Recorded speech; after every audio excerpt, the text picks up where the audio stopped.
John Fredericks, America's Godzilla of Truth. He's popular and proficient in picking politics with prophetic precision. And now J. Fred's picking sports. Are y'all ready for this? All across the airwaves and streams of the John Fredericks Media Network, John, Jack, and Nate, three guys that are pretty wise when it comes to picking winners. Football, basketball, baseball, soccer, golf, UFC battles, you name it. When the game is on your mind and money's on the line, Godzilla Wins is your guide to picking winners. Before you make that play, hear what J. Fred has to say. Godzilla Wins on the John Fredericks Media Network. Oh yeah, for entertainment purposes only.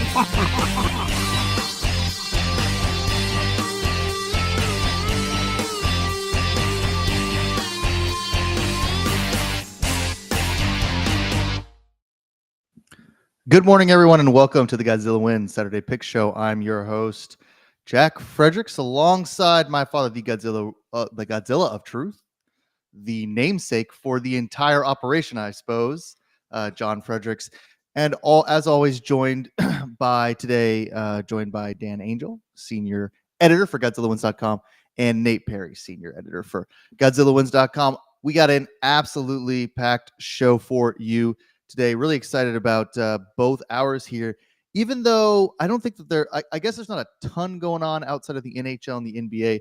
We just got a lot of stuff that we get to talk about today. We're going to do a little Kentucky Derby recap just because I think we do a lot of horse racing on the show. I think we do it better than most people. So I want to talk a little bit about horse racing.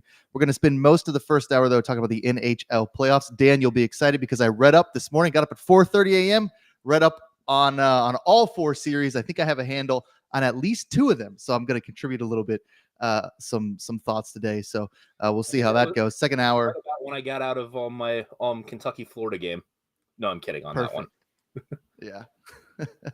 Yeah. Second hour, we're going to do a little MLB talk. And then at 9:30 Eastern time, we'll be joined by Jay Delsing from ESPN Radio. He's going to talk to us about the Wells Fargo Championship, little golf, and also the PGA Championship, which is coming up next week. We'll have him on next week as well. Hey, listen, guys, if you like the show, go to GodzillaWins.com for all of your daily picks and analysis. Go to that daily picks page there. We got all of our writers are submitting daily picks for you today. So not sure exactly who to take on any given day. Just go to the daily picks page on Godzilla Wins. You'll see that right there. You just go straight to the site, go to GodzillaWins.com, hit that daily picks tab, and you'll see a bunch of people with some picks up, especially my father who keeps his up to date, and he's on a really incredible hot streak right now.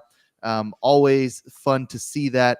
He's an interesting guy because he kind of stinks at picking the NFL, although when he gets on the show, I'm sure he would defend that statement. But he's been pretty hot with everything else, pretty hot with college basketball before that ended, the NHL and the MLB. But the MLB is a long season with a lot of ebbs and flows, so we shall see. And listen, if you like the radio show, you like our content, go to whatever your social media is of choice, whether it's X, Instagram, Facebook, and type in Godzilla Wins Big at Godzilla Wins Big, and you can give us a follow. We hand out daily picks. We post all of our content on all three sites. We stay pretty active on that. And then on YouTube as well, you can catch the live stream of Godzilla Wins, the Saturday show on YouTube, just at Godzilla Wins. Just at Godzilla Wins. You'll see that live stream for that. So go ahead and subscribe to the YouTube channel as well so you can catch any replays. And we'll be hopefully divvying up some clips here and disseminating those from the show throughout the week. So we'll see how that goes. Godzilla Wins, as always, and all its subsidiaries are for gambling purposes only. If you have a gambling problem, please call 1-800-GAMBLER. That's 1-800-426-2537 in Colorado, Illinois, Indiana, Louisiana, Maryland, Michigan, Nebraska, Ohio, Pennsylvania, Tennessee, Virginia, West Virginia, and Wyoming. Call 800-327-5050. Visit gamblinghelpline-ma.org in Massachusetts. Call 877-G-HOPE-NY or text HOPE-NY to 467-369 in New York. Call 1-800-NEXT-STEP in Arizona, 1-522-4700 in Kansas, New Hampshire, 888-789-7777 or visit ccpg.org in Connecticut, 1-800-BETS-OFF in Iowa, or visit opgr.org in Oregon. All right, great to have everybody on the show. Really pumped to talk this week. A lot of hockey talk we're going to do. Dad, looks like you're just connecting once again out outside in the middle of nowhere. It looks like I'm sure you're going to have incredible Wi-Fi connectivity the entire time. There'll be no issues here. You're not already glitching, so this will be great. Dad, tell us a little bit Valet before we get stand out started. there. Yeah, it looks. I mean, freezing. sunny skies. Where are you? There are no sunny skies in Pittsburgh or Morgantown. I'm in Morgantown, Virginia, and we have to change venues this week. Our normal hotel, the Courtyard, I didn't book it early enough and got sold out for graduation. So we had to change gears here, go to the Hampton, and can't get any of the electricity out here to work. Can't do it inside. Mom's asleep, and they don't really have a venue here. So we got to go outside, and hopefully it'll warm up in the next hour. But right now, hey, here's the good news. I got my free Hampton coffee here. But soon as we get on the break, I'm going upstairs to get my Beard Vet coffee, which we got the Keurig upstairs. We're going to have our Beard Vet, so we're going to be fine. We're going to be fired up. Tough loss last night, West Virginia. Tough loss. Tough. So, Dad, are you on the computer or your phone? No, computer. I'm outside. You may have to switch at some point, maybe to your phone. You are kind of cutting in a little bit. It's not that bad right now, but sometimes as the show goes on, your computer starts to struggle. So we'll let you know in the chat if that needs to happen. Mike can let us know, but you got that a little bit. But before we do that, Dad, tell us a little bit about DraftKings. We're back, baby. DraftKings. We're coming back. We're coming back in the third quarter. We're fired up. There's going to be a lot going on, and we don't have any promos right now. But the only app that I use, the only sports athletic gambling app that I use is DraftKings. I know a lot of people have 5 or 6 of them. I figure out which has got a better half a point line or something, or a better bonus. They're all out there, but I use DraftKings. It's just the best. The payouts are the best. It's easy in and easy out. The service has always been excellent, and I just think they got the best promotions. They got one promotion running now if you bet baseball, which I love. You get one a day, Dan. I love this promotion, and you get one a day as long as they have it. If the team you play is up by 2 runs, now this is not for a run line. This is for a money line. If the team and it's not for a run and a half, you got to play the money line. If you're up by 2 runs by the end of the 5th inning, you automatically win the bet. Automatic. So money goes into your account regardless of the outcome. And they have a max bet on that of $100. And I've won 2 of those this week where the team actually got beat and had a over 2-0 lead, or over a 2-run lead in the fifth inning. So it's kind of a neat thing, and I think if you're betting baseball, it's the best promo they have, because if you're up 3-1 at the end of 5, you win the bet regardless of the outcome. I think I had Cleveland. Didn't they try something like that with football and just get buried? Yeah, they did try something with that. John, they have that bet elsewhere without a promo. It's called the first 5. Yeah, I know. Dan was smiling that whole time. I don't like first 5. I would never bet it's first. It's the same first thing. 5. You just explained it. No, it's not the first. It's not a prop, guy. It's not a prop unless John can do it. I've advocated a first 5 bet several times on here. First 5. No, the difference is right. You can bet. I bet Seattle last night. They were up 5-0 at the end of five innings. Fine, I won the bet. They could have gotten beat 8-6. And then you would have lost the bet. So I don't like it. Yeah, but that is. But it could be down. I could be down. I could be down 5-0, like the Astros by 2 runs last night for the 8th inning. Scored 4, won that. If I bet him in the first 5, I lose. I don't like first 5. You're killing us. You're killing us. You just described the first 5 like. That's what it is. So you can bet the Mariners first 5, and or you can bet the promo and win whatever, after the first 5 innings. But to me, Dan, that's a smart DraftKings promo, because it gets people involved in that prop, which is a really popular prop, which people can hit a lot. And I imagine, if I haven't looked. you could be down in the first 5, and Dan's bet you're going to lose. Then you can come back and win, and so you get the best of both worlds. So that's why I think it's a great promo. Sure.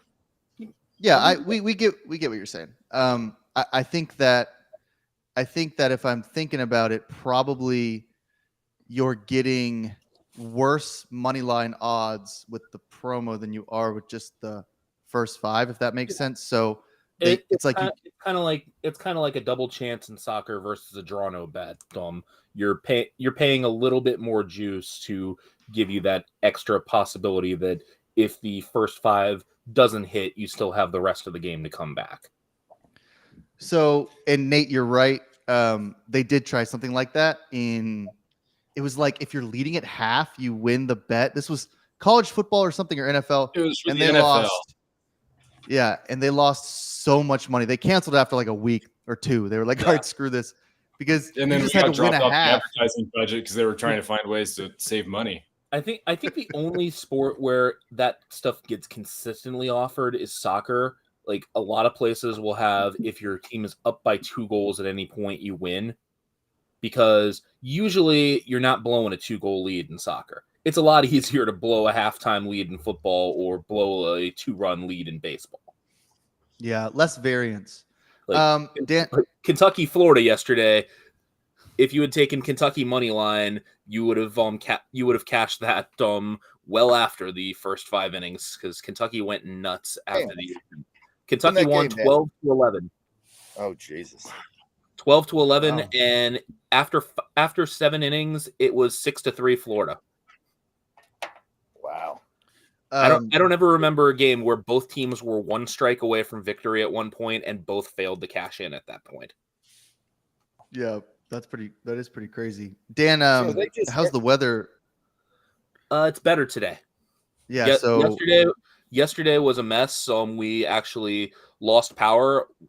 Yesterday when I was on John's show, I had no power whatsoever.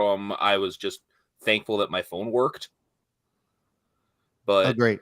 Yeah, the power didn't come back because I had the game in Gainesville, which is about an hour and a half from here, and they moved it up to 1 to try to avoid the storms. We didn't actually play until 3:30. And we get the game in, no problem, because the storms moved. But my wife is sitting back home with her family, and none of them have power. So they had a generator. Yeah, they had a generator to get a little bit of power so they could at least cook and all that. But I didn't know what I was coming back to. I actually called Jack last night to let him know that I might not have power, which usually I just text, but because I was on the road back from Gainesville, it's I don't know what I'm going to be coming back to. But about halfway on the drive back, I get a text from my wife. It's like, okay, we have power again. Yeah, that's terrific. I'm glad everybody's safe. I've got some friends kind of in that Tallahassee area who work at Florida State and stuff, and they said the storms are pretty rough. So yeah, I'm glad everybody. It's supposed to be clear today. I mean, stuck with your in-laws, in the house without power. That's got to be a nightmare, man. Wow. She was stuck with her. She was stuck with her parents and her sister. John. She wasn't the one stuck with in-laws. Yeah, he was working. Dan was working. Yeah, I was in Gainesville. Dan was working. Okay, I get it. You planned it right. Smart. I knew you were a smart guy. As soon as I met you. Yeah. Look, just so everybody knows, I don't do in-laws. I just don't do it. It's all good. Yeah, my in-laws are fine. I don't do in-laws. Yeah. Well, Dad, you can be tough to get along with. I mean, I don't do know how else to. I think Jack. I don't know how else to. I don't know how else to break that to you, Dad. You can be kind of tough to get along with sometimes. Nate, Nate knows that's not true. That's so false. I'm the guys. I think Jack's got a promo to read instead of us discussing our in-laws. Yeah. Before we do the Newfound Thread promo and then get to some Kentucky Derby stuff, which I really want to talk about, I'm going to do my weekly obsessions really quickly, and then we'll move on. We don't have time to do everybody else's, but I've got 2 that I've been up since 4:30, so I'm just totally locked in on all this stuff. Number 1, so I got 2 weekly obsessions. Number 1 is ice cream. Ice cream making a huge comeback in my life. I spent like $40 on ice cream and like assorted toppings last night, which was it's a lot of money for on ice cream, I think, but it's really incredible. I don't know if you guys are eating a lot of ice cream. I have not been eating a lot of ice cream, and now I am. So, shout out to ice cream. Go What get kind some. of And, ice cream? What brand? well, yeah. So I got overwhelmed last night at the store and thought that like I was thinking too hard about making the perfect decision, so I just went with vanilla, and that's why I then went crazy on the toppings.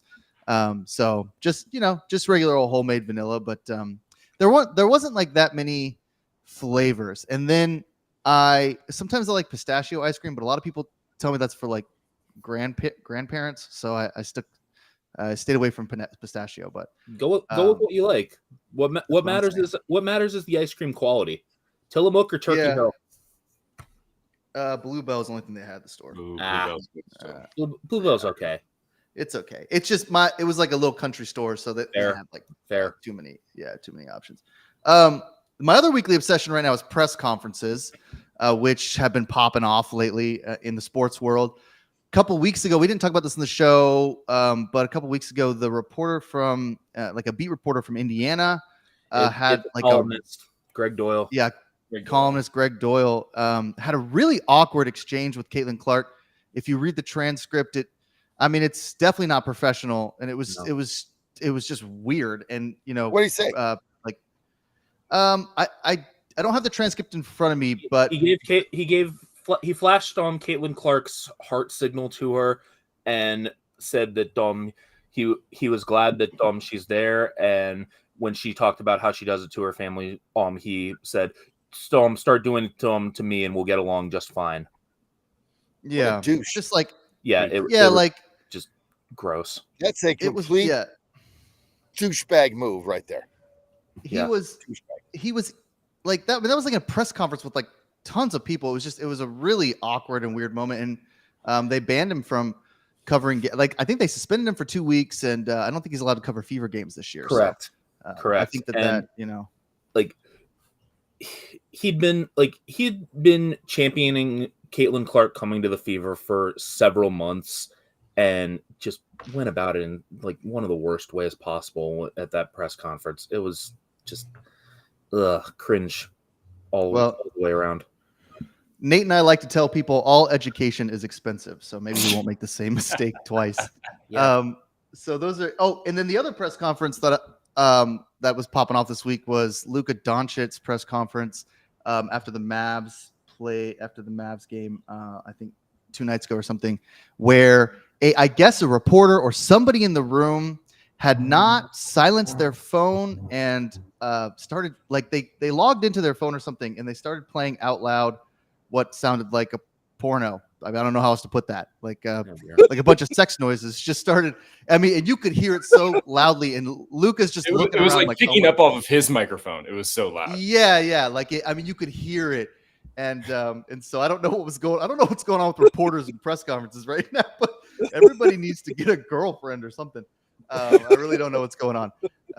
So those two are pretty crazy. I guess press conferences are popping off a little bit, but look, something else that's popping off, and I mean, I talk about this all the time, Dad. You can help me out with this. This one is Newfound Threads 5 pocket pants. Was wearing them last night. Super comfortable. Got 2 pairs. I cooked some bacon the other day. Got some bacon grease on one of them and flipped out. I was like, I was spraying shout, like running around the house. Can't get stains on these. These pants are too good. Need to wear them all the time. They're in my rotation. They are so comfortable. Some of the most comfortable pants. They're form-fitting. They're incredible. Dad, tell us how our listeners can get some of these Newfound Thread pants. Great for Father's Day, which is coming up. Great if you just need some lightweight pants. They breathe really well for the summer. How can people get involved with Newfound Thread? Yeah, I was just telling Mom when I got up and was coming out here today. I said one of the best things is when I get up is putting on my Newfound Thread pants, because like on a Saturday I would just wear jeans or something, and jeans are jeans, they're fine. Man, I put these Newfound Thread pants on. They're so comfortable.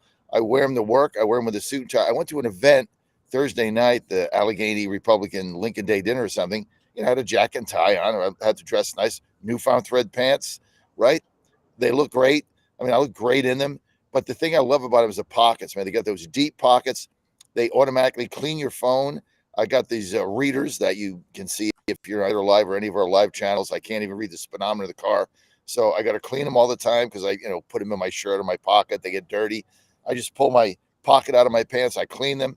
These are the most comfortable. Now, these are guy pants. I tell you now, if you're a woman, there's no, woman's brand. These are guy pants. You got to be a guy. But these are the most comfortable pants you're ever going to wear. They fit you. You're going to look great. Every time I have them on, Anna always says, well, I look great today. You lost weight? No, but as long as you think I did, that's even better. That's all good. All you got to do is go to newfoundthread.com, promo code Godzilla. You're going to get 20% off. Now, these pants are $135. We're worth every penny. 20% off takes you down to like 107 or something, and free shipping till Father's Day. So you just can't beat these for $100.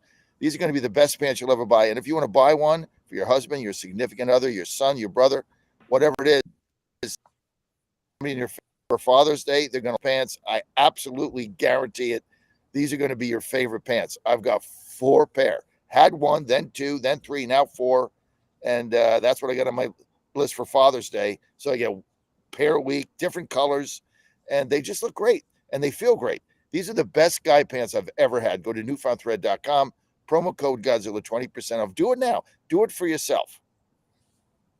You're listening to the Godzilla One Saturday Pick Show. I'm here with John Fredericks, Dan Angel, and Nate Perry, talking a little Kentucky Derby next about 10 minutes. Then we'll get into some of this hockey talk. Got a lot to say about the NHL Stanley Cup playoffs.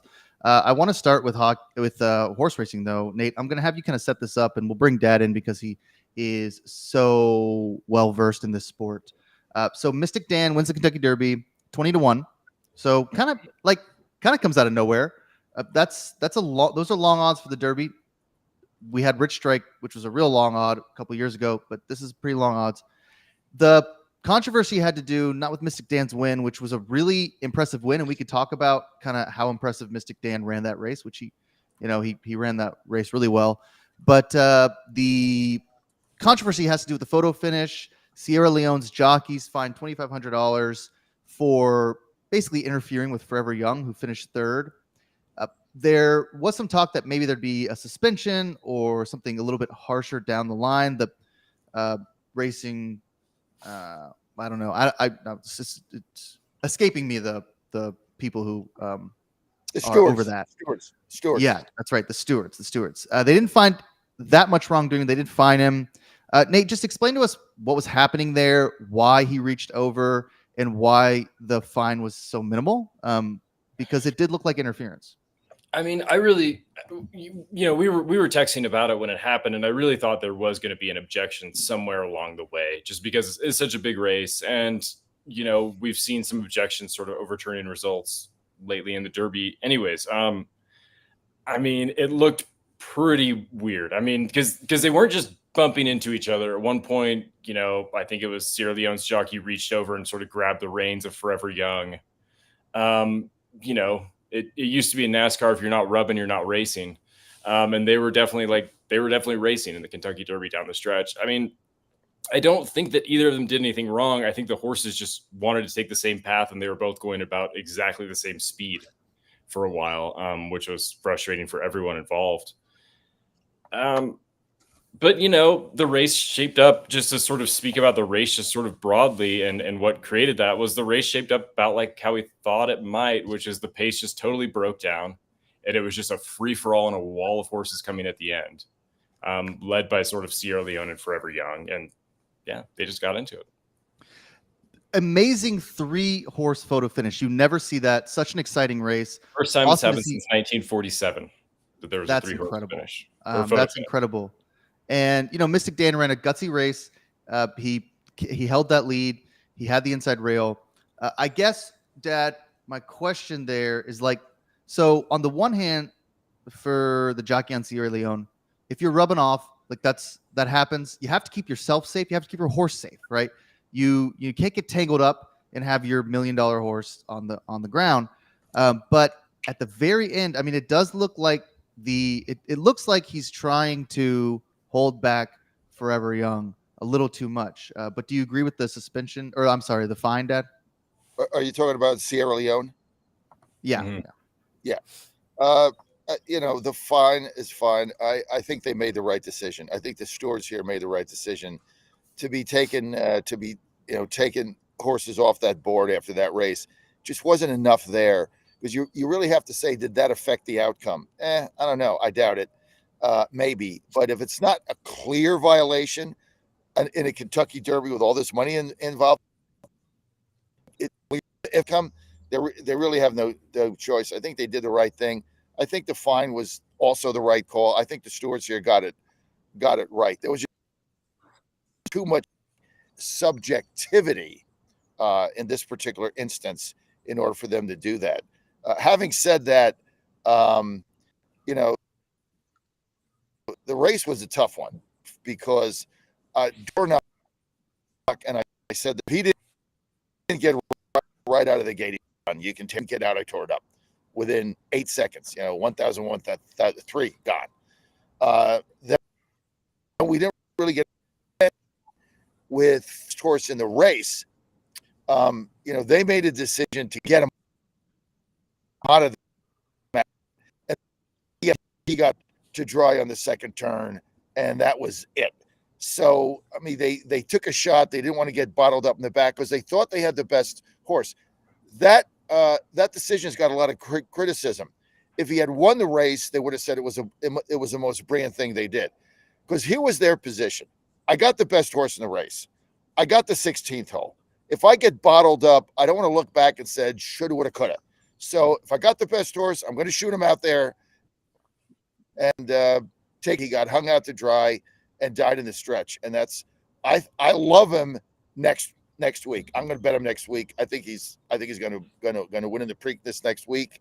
Hopefully he's not drawing 16. That'll be pared down. But this business, and I got to tell you, if I had the best horse in the race, I wanted my driver here what hole I was in. I don't care if I had clearly the best horse in the race, go to the top, catch me, wire the field, because you don't want to get bottled up at the end when you think that's what Fierceness did. Sierra Leone, though, he's tough, and I mean I thought he was gonna win. I did. I thought he was gonna win, but that was Best finish for the Japanese horse thus far in the Kentucky Derby as well.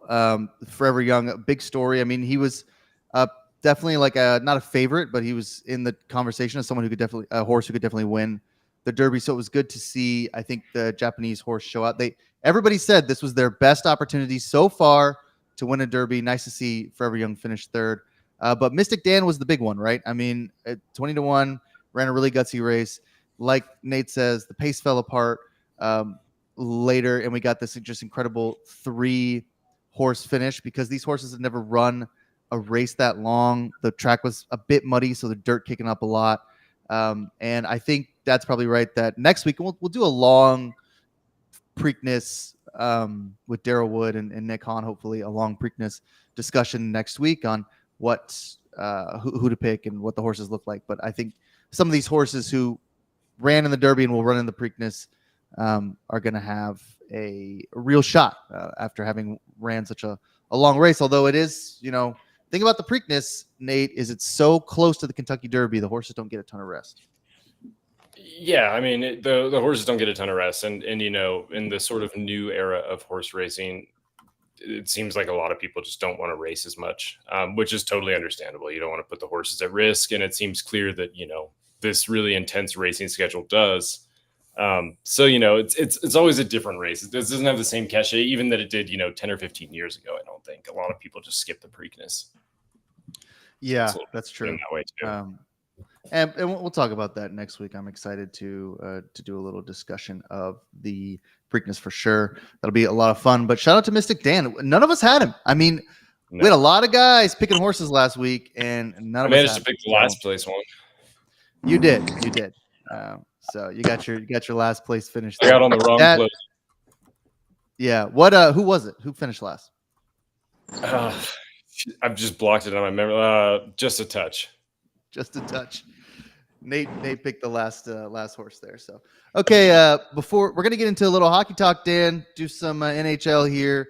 We'll get Dad involved. He's on fire with the NHL picks. Before we do that, though, I want to talk a little bit about Healthy Cell, baby. Healthy Cell. Their joint health and mobility. I got to talk about this because it has just been a lifesaver for me with some of my back issues, which have been a real problem lately for me. I like to lift weights. Anyone who listens to the show knows that I like to lift weights a lot. And Healthy Cell their joint health and mobility has helped me. I tweaked my back about a month ago. I haven't been back to the gym since. Back issues are not like joint issues. They're not like elbow, a little stiffness in the neck or something in the leg. They can really sideline you because it just the pain travels up your back, it travels down your leg, and it's very difficult to make that work. So you go to healthycell.com. That's healthycell.com. Put in the promo code Godzilla. You're going to get 20% off the joint health and mobility product, which it's an incredible deal, 20% off Godzilla. So healthycell.com, promo code Godzilla. And I can't say enough about this joint health and mobility stuff. I take it every day now, and it has really helped my back situation. I'm probably about a week from going back into the gym. That really has to do more with lifestyle stuff and some work stuff. Not really my back. My back feels basically like I could get back in the gym at any point. And that is all thanks to Healthy Cell. I mean, I'd been on the Aleve. I had been on the Tylenol. I had been stretching, which of course you have to do. It's not like stretching is not. It's not like you can stop stretching just because you take a Healthy Cell, but it does so much more for my joint health than Aleve ever has, or Naproxen, which sometimes I take a little too much of at the time. If I'm working out a lot, Naproxen can be an easy fix. So I guess shout out prescription Aleve, which is basically what Naproxen is. Shout out Big Pharma. Yeah, dude. Naproxen's great. I mean, it really is. But I don't know who makes Naproxen. Maybe I should call them up. We should do a promo. Healthycell.com, healthycell.com. Joint health and mobilities, healthycell.com. Promo code Godzilla, 20% off. All right, Dan, do a little hockey. Dad's having a little trouble with his connection. This happens. You know, he's out there in Morgantown. It's just a tough place to find internet. Hotel internet, always spotty. So, Dan, we'll talk a little NHL. I got some ideas. You know, okay. Nate's got some ideas. So let's start with I guess we'll start with the Stars Avalanche. Okay. Let's start there. So, Dan, how do you feel about this Western Conference semi matchup? Well, I mean, Dallas really got the response they needed because Colorado showed in that first round series with Winnipeg that if you play the Avalanche's game, it's really not going to work out very well. I mean, Winnipeg tried to handle it for 5 games and got wiped out pretty quick. So that was huge for Dallas to get level in the series, and now they've got to figure out how they can manage to get at least a split in Denver. So I think the Stars are talented enough on offense to do that. I mean, the biggest issue for Winnipeg in that series against Colorado was the Jets didn't have the offense to respond to the Avalanche. The Stars absolutely have that offense. So this one seems about pretty even. It would not surprise me at all if it goes back to Dallas 2-2. Now, one of the things that, Dan, I kind of want to ask you about is I'm dabbling in some hockey, threw up some picks on there, and Godzilla wins.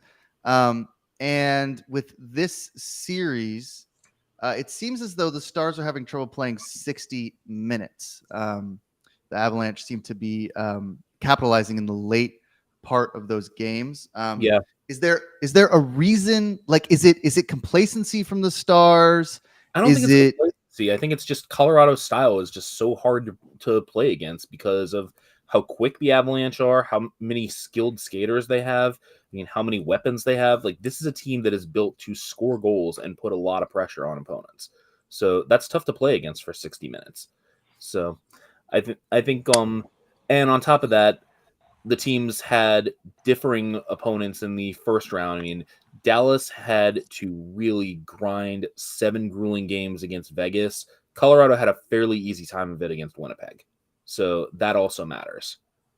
Yeah, it could. I mean, it could be some fatigue issues there. And one other thing I want to throw in: the pressure is on Colorado at this point because the Avalanche cannot afford to have this go to a game 7 because you don't want to face Dallas on coach Pete DeBoer in a game 7. He is now 8-0 in game 7s. Who's got the home ice? Dallas. So then you're going back to Dallas too. And I mean, look, Dallas is tough. You know, they're always tough. Yeah. I liked watching them last year a game lot. 7 in the last round. Yeah. And so you hate those trends, but look, we like those trends as gamblers. So is anyone picking the game? If we got a game 7, we'll talk about that 8-0 run there. Nate, what do you think? Avalanche, Stars? I think I like Avalanche tonight. I guess, like, you know, when I read smart hockey people, I'm not a smart hockey person, but I try and sometimes educate myself for the show. It seems like the consensus generally is that, you know, the Stars are the better team sort of by the metrics, right? And yet they remain an underdog going into Colorado, which, you know, home ice, etc., makes sense. But I just, like, as just someone just watching a sport, I just have a really hard time backing a team that blows a 3-point lead in game 1 or a 3-goal lead in game 1 and they lose no T to the Avs. And then they get up 4-0 and then give up 3 goals and make it a hell of a close game. Like, Dallas just looks so shaky in end of game situations. And it's not like Colorado's just, you know, like playing them tight the whole game. They're making these furious comebacks in ways that just make me sort of like nervous about Dallas, I guess, like being able to sort of close the deal. I did want to ask Dan, because I've seen people say this and it never occurred to me that it was an important thing. But people are saying that Colorado's style is also difficult to play against because they're really good at faceoffs. And they tend to be really good in late game situations. Does that make that big of a difference? It does. I mean, when you're able to win a faceoff, like, you control the flow of the play at that point, and winning a faceoff is absolutely huge no matter where you are on the ice, because if you're in the attacking zone, then you can immediately set up, get your defensemen where they need to be to start quarterbacking things. If you're on the defense, especially if you're on the penalty kill, you can clear the puck. You can figure out how you want to play this. I mean, last night, Edmonton, Vancouver, that was a perfect example of how a faceoff can completely change everything. Edmonton gets the faceoff. Vancouver isn't able to control the puck on the bounce. Connor McDavid takes it, and he's gone. 3-3 tie, and Edmonton's able to finish it off from there. So, yeah, if you can win your faceoffs consistently, that is a huge advantage. And I remember we talked about that last year with the Stars. I think they were playing the Kraken or something. It was kind of the same thing. It was like, man, the Stars are just so good with these faceoffs that it's difficult for anyone to beat them. They're just, I think, a really well-coached team. They're always in the playoffs. So yeah, I like the Avs tonight too. If the money line's minus 135 because the Stars have looked so dominant for most games. But going back to Colorado and the shakiness in the late game situation, I mean, this is the playoffs. I'm going to take the team that is surging the last 20 minutes of the game, not the team that sets the pace in the first 40. Dad, you're coming in a little. You're not super clear, but we'll give you a shot here. What do you think about the? Well, I moved to the phone. Stars? I moved to the phone. Is that better or worse? Well, your audio is coming through, which is that's all that matters. You know, I mean, we'll deal with all that matters. So, yeah. So, I'm on the phone now. So I scrapped the laptop and went to. It seems like every time I go outside, I just can't seem to get the reception that we want. Even, you know, I've got so much equipment here. I could launch a Soviet rocket to Mars. That's how I get online in a proper way. So look, I've been so hot in hockey. I got another hockey bomb coming tonight. You just got to go to Godzilla Wins Daily Picks. Let me make a big shout out here for our daily picks section. Go to Godzilla Wins Daily Picks. You know, I don't always get to put up my Johnny's Quick Picks column right now. I got primaries coming out the wazoo here, West Virginia, which I'm going to be there this week, and then after that Georgia, and then after that Virginia. So I got a lot going on. But go to our daily picks. That's where you're going to find my picks every day. I never miss that. I ask everybody, go to Godzilla Wins. There's a little segment there. Daily. We get a little narrative that goes on, and I've been absolutely on fire in hockey. I had both winners last night. I had Edmonton won that, and then I had the other winner earlier in the day that was a blowout again. So Boston just horrible. I mean, they just horrible. They're gone. I mean, the pressure on them is incredible. Anyway, I've been red hot in hockey. Got another hockey bomb going tonight. I'll talk about this star game. I love Colorado tonight at home. If you're Colorado and you're getting home and you're 1-1 with Dallas, as good as they are, you got to be really feeling good. You got to be really feeling good about this series. And all they do is win. I mean, they just keep winning hockey games.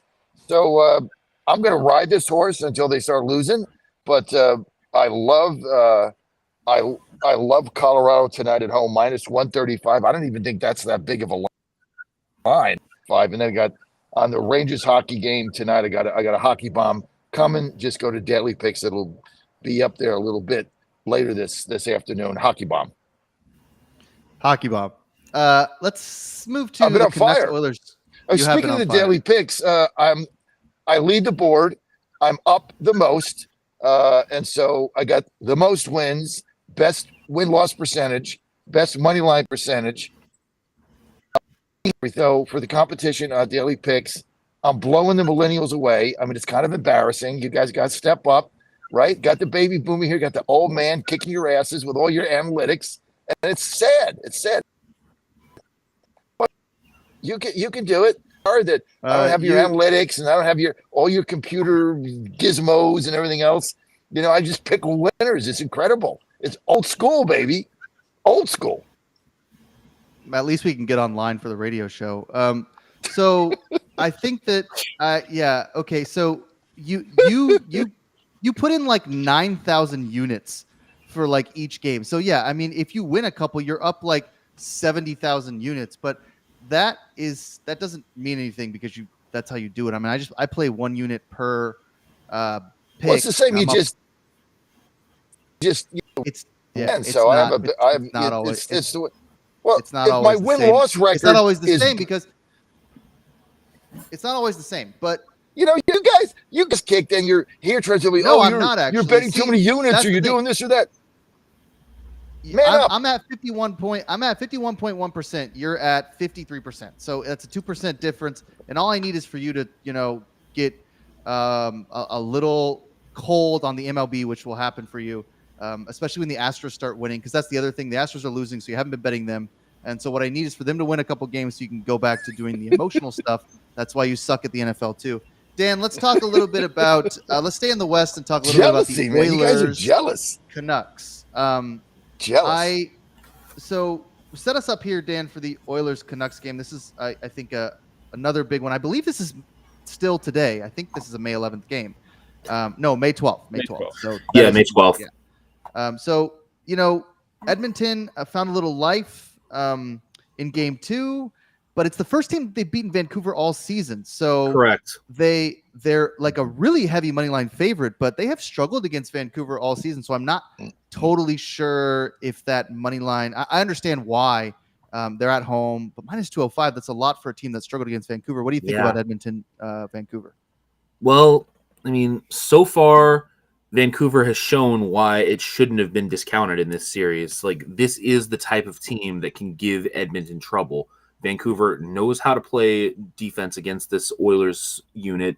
They know how to at least slow down McDavid for the most part. They know how to play Draisaitl, and they're willing to just force somebody else to beat them. And the one thing that Vancouver hasn't done well in this series, which is living dangerously, is they haven't yet stayed out of the box. Vancouver is the better team at 5-on-5.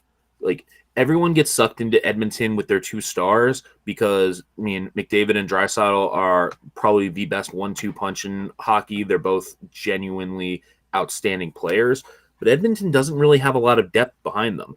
The way that the Oilers win this series is if they get the Canucks to go to the box. And so far in this series, Vancouver has taken 4 penalties. Edmonton scored on 2 of them. So the Canucks have to get that cleaned up. They cannot keep giving Edmonton opportunities, because if you give this Oilers power play enough chances, they will bury you. But if Vancouver can keep this thing at 5-on-5, they're going to win this series. I don't agree with that. I don't agree right. okay, go ahead, Nate. I'm sorry. No, John, you can go. I don't agree with that. Edmonton's a better team. I bet them last night because Vancouver's beat them five in a row. I mean, this is NHL hockey playoffs. This stuff just doesn't go on forever. Eventually, Astros, I think, got beat by the Yankees six straight event. Well, I tell you what, I bet Edmonton. I won the bet. I'm going to bet them again minus 195 at home, because look, you're just not going at this level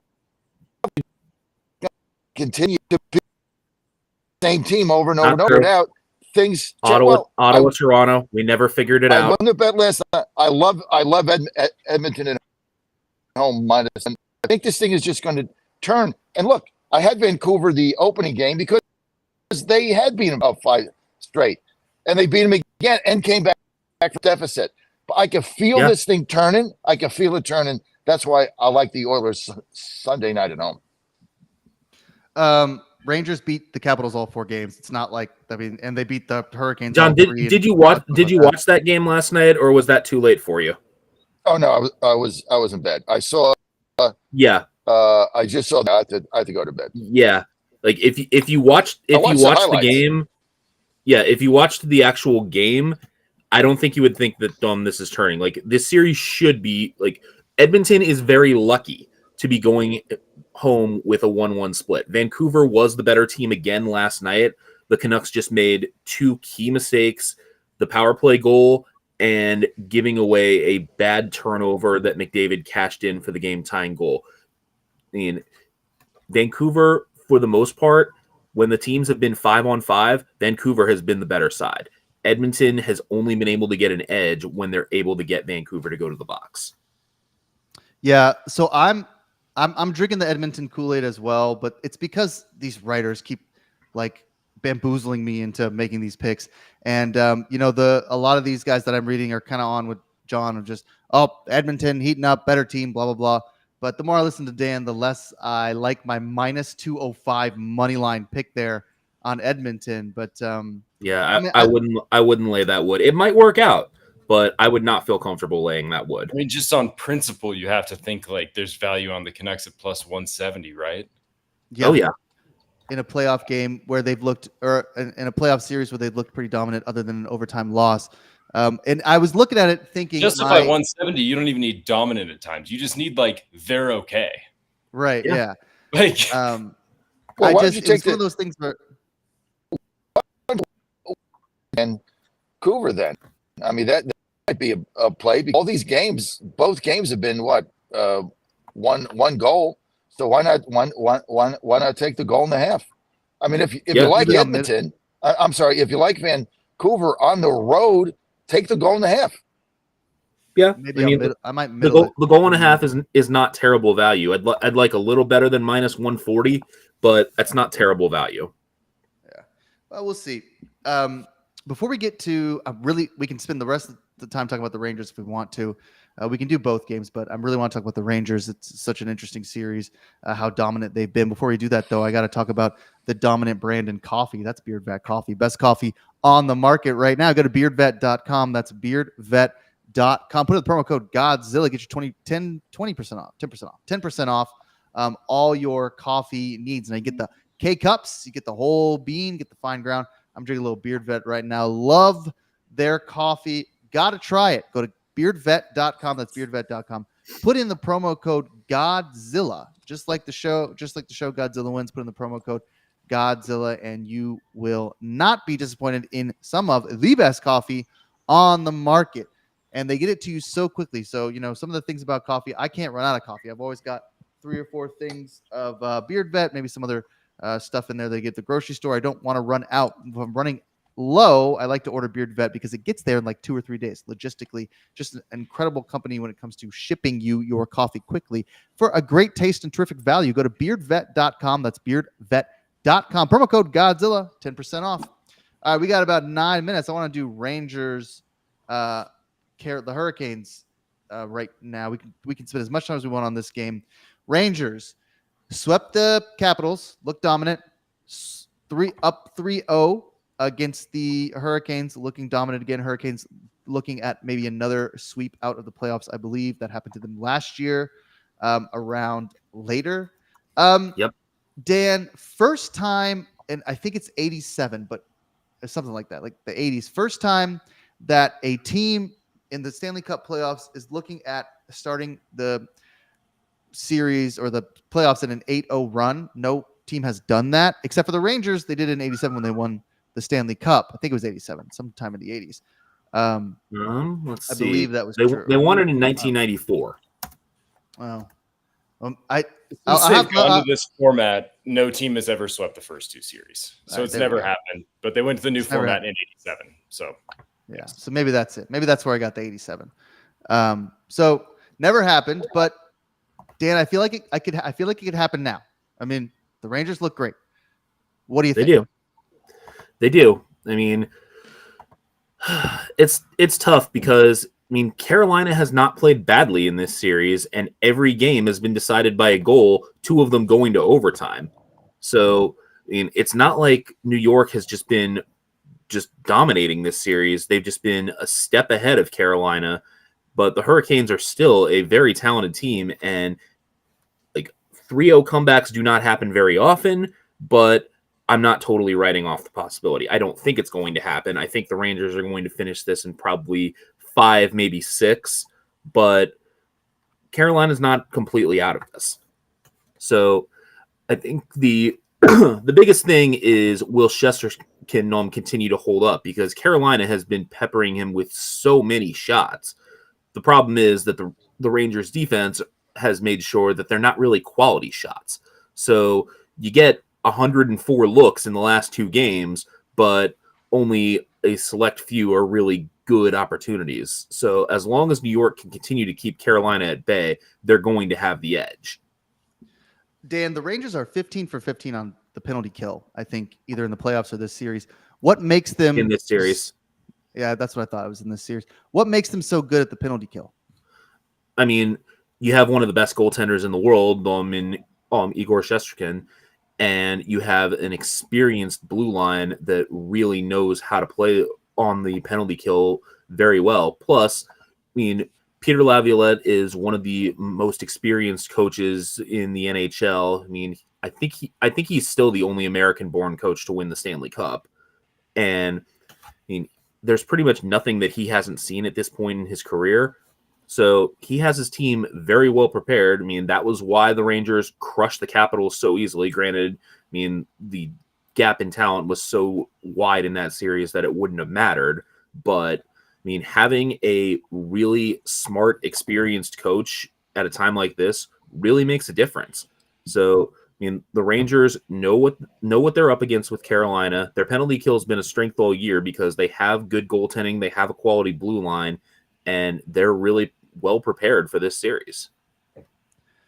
Dad, you gotta love the Rangers, right? This is so on brand for you. They've won 7 in a row. You gotta just be hammering that money line until they lose. I got a hockey bomb come tonight on this game, so I'm going to hold my pick till then. So you got to go to Godzilla Wins Daily Picks. I'll have this up about noon. Today, this is you got to look at this series, and Dan is right. Every goal has been decided by one. Every game is over and over.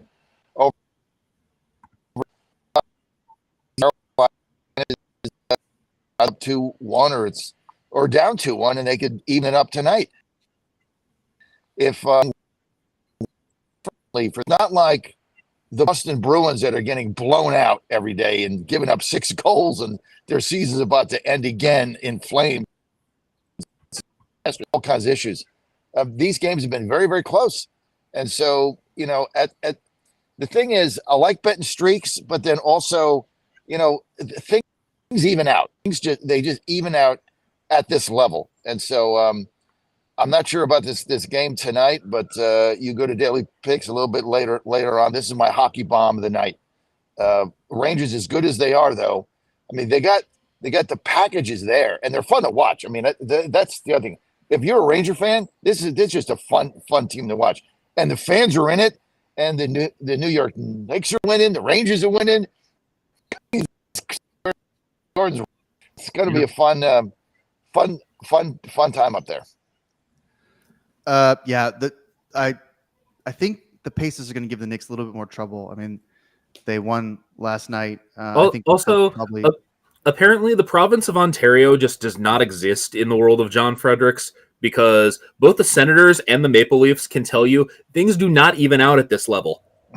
Toronto kicked our butts four times in 5 years. The only time they didn't was because we didn't play them the third year in there, and we got to the conference finals that year. And Toronto has been on the other side of it against Boston. They've lost 4 Game 7s in a row to that team.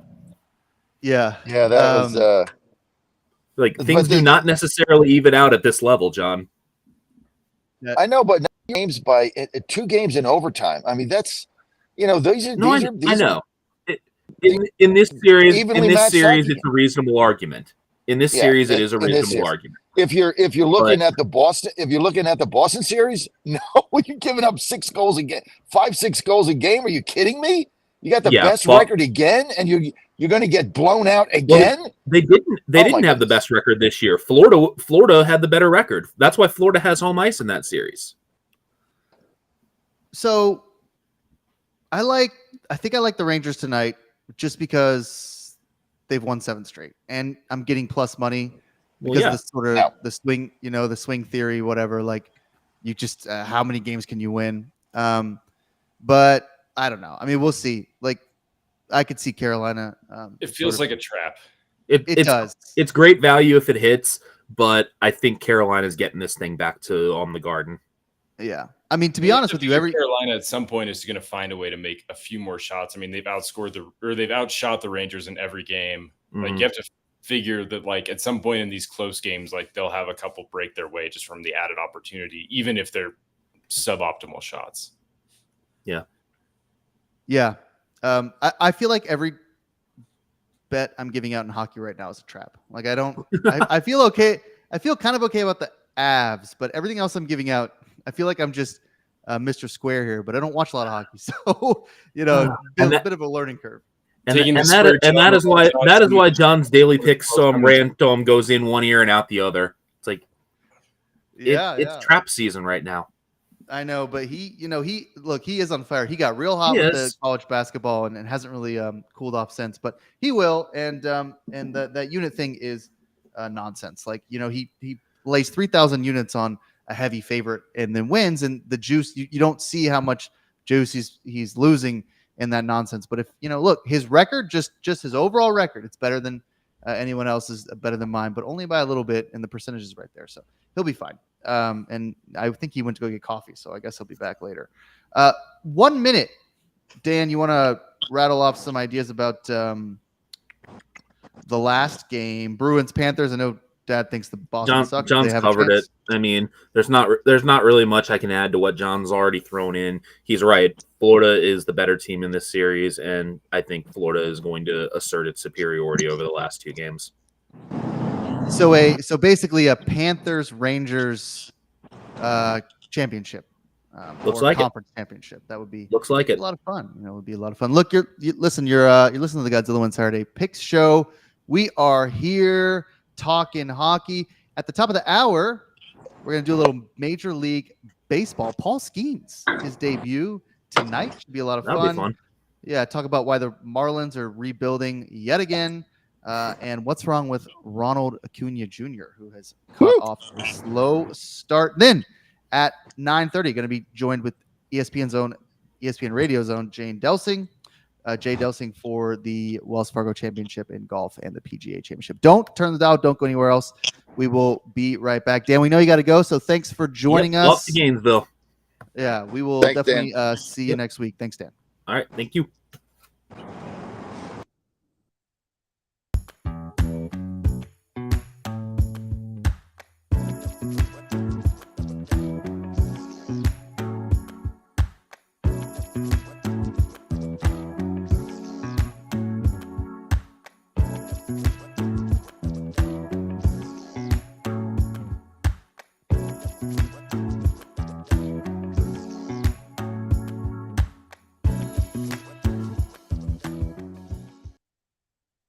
listening to Godzilla Wins on the John Fredericks Media Network. For a deeper dive without the jive, visit the website of winners, GodzillaWins.com.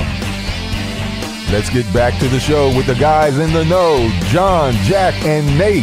It's Godzilla Wins on the John Fredericks Media Network.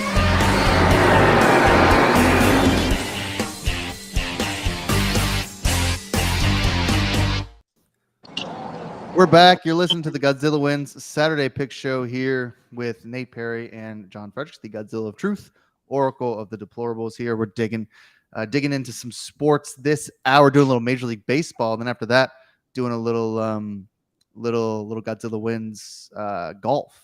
Oh, I like this little view here where I get half screen and Nate and Dad get a quarter. I like to see that. Well, you're the host. You're the host. Yeah. It only makes sense. You should get the full screen. Yeah, it's funny because I was just about to be like, I got to go get some more Beard Vet coffee. So I might shut off my camera for a minute. I like to refill right at the top of the hour.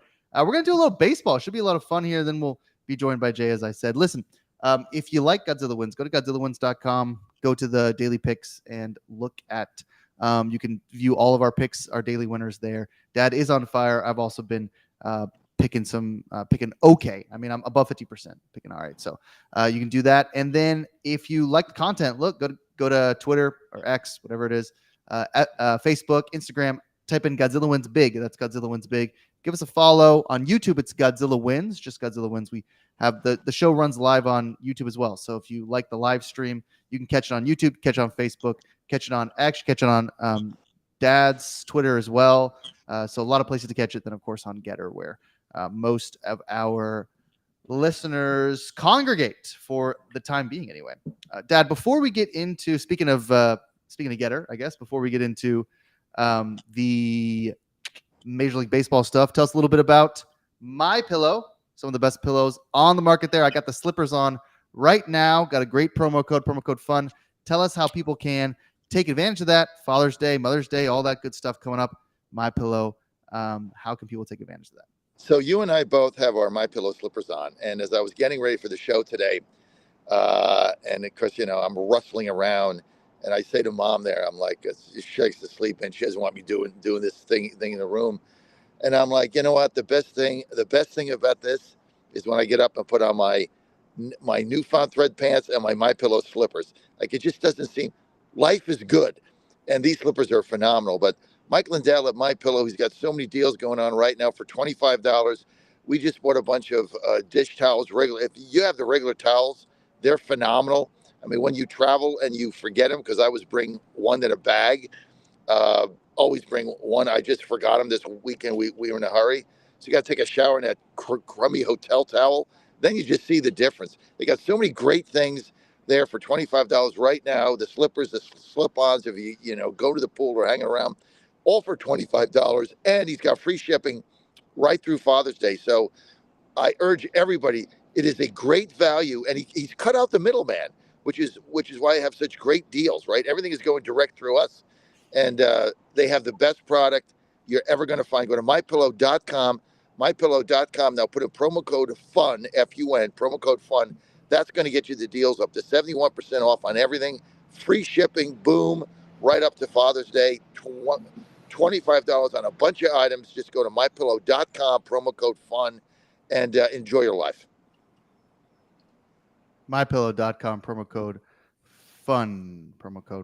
All right, let's get into some MLB here. We got to talk about Paul Skeens. We could talk about Paul Skeens for 15, 20 minutes if we want. This is the biggest Major League Baseball pitching debut since Steven Strasburg. LSU wins the national championship last year. Skeens, number 1 overall pick, had a dominant college baseball career. Then he gets into the drafted by the Pirates and just dominates the minor leagues. His ERA sub 1, second best pitcher in advanced metrics in the minor leagues. And the first, his name escapes me, but he's a big prospect as well. So the Bucks call him up quickly. They say, all right, come on up. And he's got his major league debut against the Cubbies. Should be a really nice pitching matchup. Nate, we'll start with you. I guess, I mean, buy or selling on Paul Skeens sounds ridiculous. I think you got to buy it. But how do we feel about this major league debut? Is this the next Strasburg? Can Skeens be the next Verlander? I mean, is this guy as good as everybody thinks he is? I mean, it certainly seems special. I mean, what he was able to do in 7 starts in AAA. I mean, he averaged 2 strikeouts per inning in 7 starts in AAA in his first professional season. Like, that's ridiculous. You know, and then he had a .99 ERA to boot. So, I mean, it seems pretty good. It seems like he's going to be pretty good. I mean, he averages 100 on the fastball. He can get it up to 102.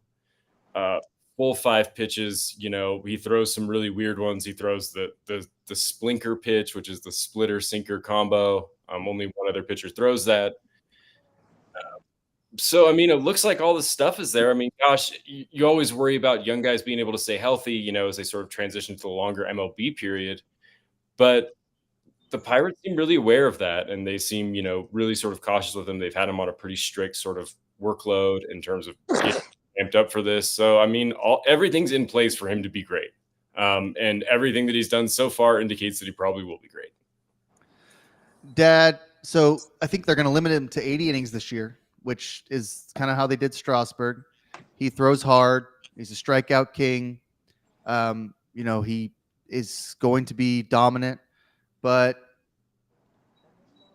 you know, the Strasburg comparisons are fair, but you worry. You know, Strasburg's hurt all the time. They won a World Series with Strasburg, and I'm sure the Pirates would take one. But I don't know. I mean, just take us through how Skeens might be feeling in this debut, guy who's worked his whole career to get to this point, and how dominant can he really be this year and in the next coming years after he gets off the sort of limited workload, which is always how we now treat the younger pitchers. Well, you're only going to get a major league debut one time. Pittsburgh is going to get sold out at PNC Park, which we were at a week ago for a college game, which was, you know, it's a great ballpark. It's the first time I was there. Actually, I was to Three Rivers several times. It was the first time I was at PNC Park. It's a beautiful park, beautiful stadium. I was really blown away by it. And but that's going to be sold out today, and so he's got a lot of pressure on him. But look, you know, all the analytics are there, and I haven't seen somebody come up this way with this much excitement. And I know you're doing a comparison to Strasburg. I'm going to make what I think is a different comparison, and that's to David Clyde, who came out of high school for the Texas Rangers way back in the 70s, and he had struck out like, you know, he was striking out 15 guys a game in high school, and he went right into the Rangers. Started the game, walked the first 3 guys. This is a true story. I forget who they were playing. Place was sold out, standing room only. He was the phenom. Walked the first 3 guys, struck out the next 3 guys. So that's kind of how these younger pitchers are. Now, Skeens is older. Obviously, he's, you know, well removed from high school. He was dominant in AAA baseball, which is, you know, one level down. I think tonight's going to be an exciting game. And I mean, I like the Pirates manager. I like what they're doing with him. I like limiting into 80 innings. I would say, you know, if he gets 4 or 5 innings tonight, you know, see how things go. But this is what makes Major League Baseball so much more exciting than anything else, because you get a pitcher like this that we followed in college. And, you know, now that I'm going to all these college baseball games, you get a very different perspective. It's a lot of fun. And it's going to be an electric atmosphere tonight. And everybody, this is the other thing, except for the Cubs fans, everybody in the country is rooting for this young fella tonight. Everybody. That's what makes Major League Baseball so special, because it's mano a mano. I mean, he's got to get up there and he's got to throw the ball, and it's just him v batters. And if you're the Cubs, you want to blow them up tonight. So I think it's going to be a very exciting game, and we'll see what happens. But all the metrics are there. The analytics are there. And, you know, as you get into college baseball, and I talked to Joe, I saw again last night, you know, all they talk about is what the analytics are, and he gets all the numbers and stuff, and it's beyond spin right now. It's up, down, like he was saying, I'm 27-5, and that's like, you know, top tier. And I didn't even know what that meant. I'm like, well, what does that mean? And so he had to explain that to me last night. So the analytics are different, and they all favor this young fella. So it's gonna be an exciting night. I like the Pirates in this game. First of all, like, why not, right? Paul Skeens' Why debut, not? like, why not? Why Like, not? why not just play him? I mean, Why not? they're basically even money on the money line. Right. But also the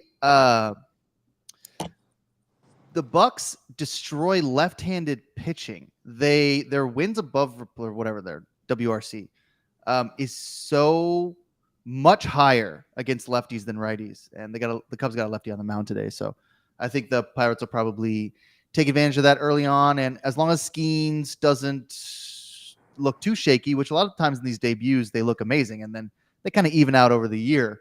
I think probably the Bucks probably win this game, and it should be really exciting. Dad, before we move on to the next segment, and Nate and I were questioning if we should bring this up on the radio, but I'm just going to do it because I don't know how to put it in the chat. Do you need some water? You kind of have a tongue. Is there something wrong with your tongue? No. Why? Okay. I don't know. You sound different. Like Nate, how would you describe it?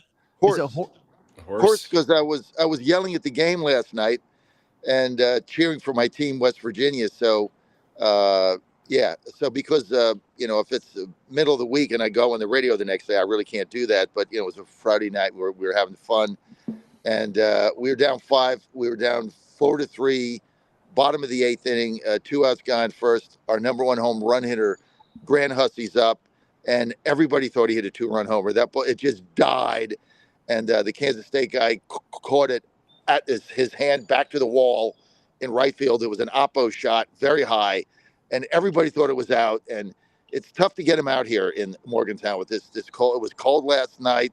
The air is heavy. Everybody thought it was out. Game 2-run homer, and it just came up a little bit short. But I think from yelling at the game and cheering for my team, I'm probably a little hoarse. And drink some water. I think coffee can kind of dehydrate you. If you have a little water, go drink some. Yeah. So look, Ann has been warning me that you're like this crazy West Virginia parent fan. Yeah. She texted me last week, and she was like, "I'm sorry that because I'm going to go to Dallas to watch Joe pitch next week at TCU, and we'll meet up. I guess we'll do the show together next week, so we'll both be right in a Dallas. hotel room. Should be fun. But she said you guys had to have a little family conversation about your behavior at the games, which I'm not a stranger to having those conversations with you, but I don't know what you're doing. I'm going to find out what it is that you've been doing at these games. What are you doing to upset these opposing coaches?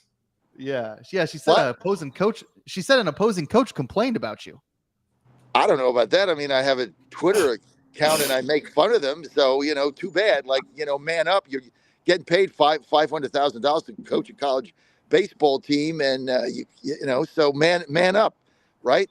But look, I put on my rally cap, right? I just turn it up. I put my rally cap on when we start getting to a rally. I put on my rally cap and I root for my team. I have a lot of fun. I'm having a lot of fun here.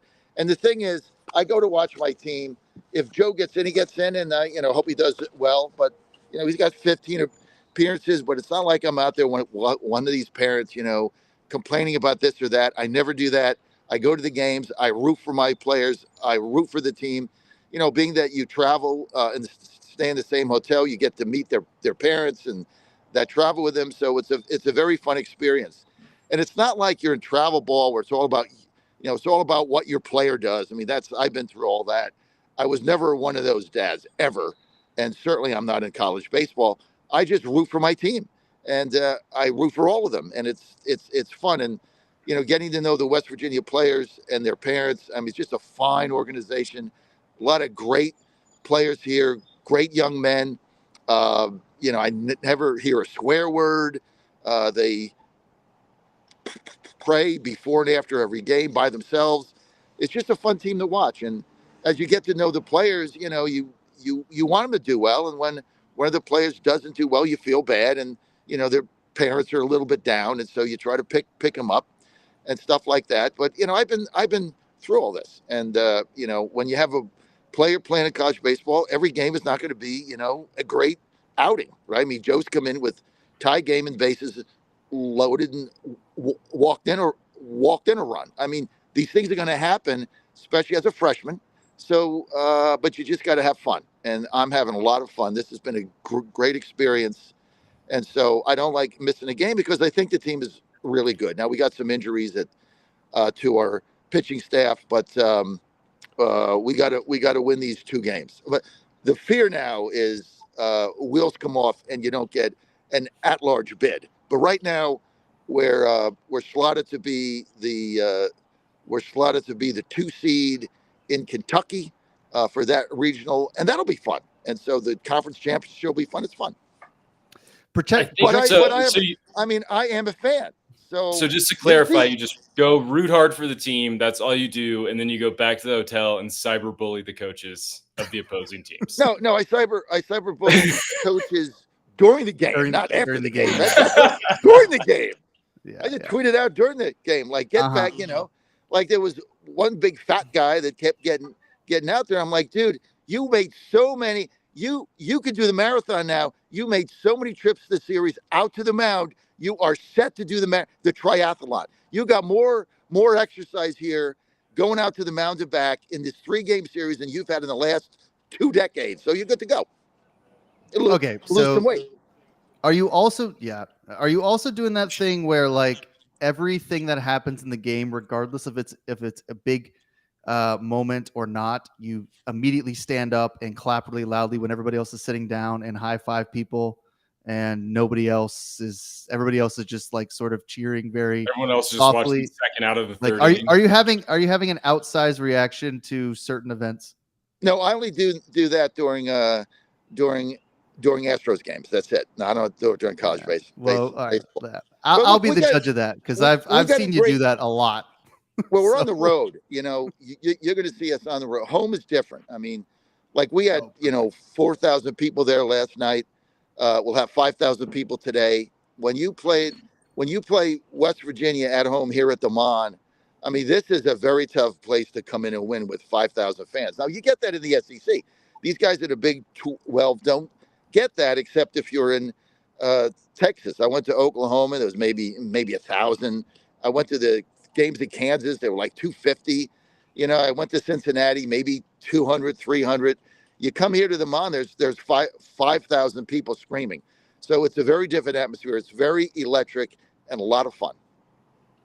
Yeah, and some of the projections I see actually have West Virginia in Charlottesville as the number 2 seed, with Virginia hoping that regionals, hosting that regional. So we could go there as well, which certainly for us is easier than Lexington. Yeah. I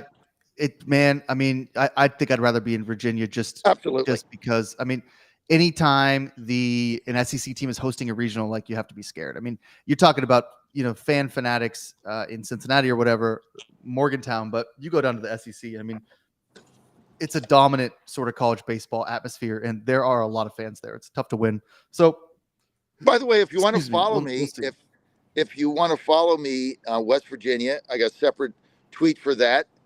I got a separate one. It's called @RallyCap. Go to @RallyCap on X, @RallyCap, and you'll be able to follow me there @RallyCap. Your troll account. Okay, now it's all coming together. So you have a troll. @RallyCap. So you're just cyberbullying people. Let's check this RallyCap out. Yeah, we didn't know about this. It's not even coming up on the. It's not even coming up on the Twitter. So I gotta find it. So okay. Let's talk. We spent a lot of time on that, but that's fine. Let's talk about the Marlins, because, like, what are they doing? I mean, okay, so they make the playoffs last year, and everybody basically says, okay, Marlins, they got a good core, they got good pitching, and then they start making moves again this year as they came out to a slow start. Now, if you haven't been following the Marlins, a couple of their pitchers, some of their biggest contributors from last year are injured, won't be back until next year, etc. So there's that. There's some advanced metrics that suggest that the Marlins maybe, even though they made the playoffs, are not, like, we're not a team that was set up for long-term success. They got outscored by 57 runs and still made the playoffs. So you look at that and you think, okay, well, something's got to change. They make no major moves in free agency. A bunch of their pitchers get hurt, and then they trade away the NL batting champion to basically start another rebuild. And as a Marlins fans, you have to just be beside yourself to once again be looking at what looked like an incredible young core of players now being traded away. Now, maybe the pitching comes back and they're competitive next year, but I have a hard time understanding why the Marlins are doing this now when it looked like even if their pitchers are hurt, you can still be competitive for this year, and then you can, be even more competitive next year when your pitchers come back. I don't understand going into another rebuild to shave more off of payroll on the argument that we're not built for sustained success. They made the playoffs. They had good clubhouse chemistry. Then they fire their GM or they demote her, who basically orchestrated that, bring in this Tampa Bay Rays guy, and he basically, I don't know, just completely starts to change the makeup of the team for long-term success. Dad, I just don't understand this. And if I was a Marlins fan, I would be so pissed. Once again, this team just won't do right by their fans. It's sad. And maybe they should move to Sacramento, right? With the A's. But at least the A's have some good players right now. They actually have a pretty good, exciting young team. I cannot figure out what Miami is trying to do here. But I tell you what, in one of the articles, and I can't cite it, I'm just going from memory, this was not too long ago, one of the players said he was a second baseman, and he said, or infielder, and he said, we come out here every day to get paid. We just get paid. This is a job. And once you start saying that in the clubhouse, you're done, right? Now you're just a first and 15th. You don't give a rat's ass about your team, about your teammates. You're just getting out there to get a check and go back on the bench. And that if you have that kind of a culture on this team, you're going to continue to lose, period. So I don't know what they're doing. And but you're right. Here's a team that made the playoffs for the first time in a while. They had that woman that was the GM. However many runs they got outscored by, they made the playoffs, and a lot of other teams did not. Now they got beat early. Whoever beat them 3 in a row, but at least they made it. And then they completely dismantled the team again, and now there's kind of the rebuild to nowhere. And the problem with being a fan of these teams that will not pay money is, what's the point? Pittsburgh now, they've got to sign this guy Skeens long term. They signed their other pitcher long term. They're finally getting it. The Atlanta model, that's how you get a fan base. You sign your young players. People follow the players. When I grew up, if somebody got traded, your heart broke because you followed the players. You knew all their stats. And, now it's just the free agency, but now they just dump everybody. And it's like, you're a fan of a team, you get a good player, and then, you're Pittsburgh, you get Garrett Cole, and then they get rid of him. You get this one, you get rid of him. You get this one, you get rid of him. So it's tough. It's tough as a fan to grow up and have any affinity for the players because they're not paying them, so they go. You got to be able to keep a core. I think the Atlanta organization's got this figured out, man. That's why they're winning again, 23-12 again, winning again. They have depth, and they sign their young players, and they keep that fan base, and that's what some of these teams are missing, and it's sad. It's sad for the fans. Nate, I think, okay, quote unquote, the Atlanta model, fine. But Atlanta has a track record organizationally for sustained success. They've done it, over and over again. They did it in the 90s. They did it in the 2000s. They had 3 or 4 years where they rebuilt the team on the Astros model. Fine. The Pirates they've had success before organizationally, maybe not since the 80s and the 90s, but they have had success before. Marlins, this is what they do. They've won 2 World Series, but they're not interested in long-term success because they just want to create value for everyone who owns that team. And the only way to do that is to slash payroll. Am I making too much out of this? The ESPN article I read that I linked for y'all, it defended the decision as basically this team is not built for long-term success and they need to make moves. But to trade the NL batting champion, Like insane. because he had a low April. Nuts. It's nuts. I I mean- mean, it's insane.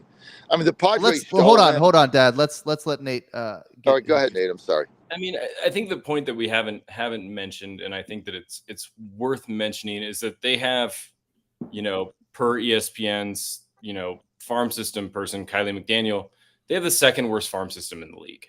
Yeah, so that's true. if you have any doubts about your ability to compete, and you're thinking, all right, we barely squeaked into the playoffs, we had a negative run differential at the end of the season, and you have the second worst farm system, I think you have to look at the team really frankly and just be like, how do we get better? If we're not going to spend money, the only way they're going to get better is trading off some of the talent they have to rebuild the farm system, and to get a little bit more depth. So, I mean, maybe the article just convinced me, but I kind of look at it and think, at least they're trying. I mean, how many teams in Major League Baseball are just mired in the middle because they refuse to rebuild because they're just good enough to make it to the playoffs, but they're never going to be World Series champions, right? We see it in every sport.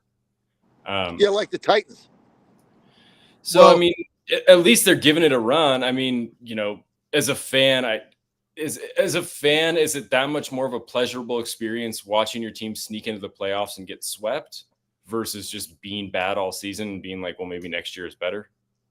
I mean, I think it is better when you make the playoffs. It always is. But here, okay, so if that's the argument, then why not wait till the trade deadline? I mean, I'm sure his numbers in April would have bounced back. It's not like his value would have been that much lower. He's an incredible player.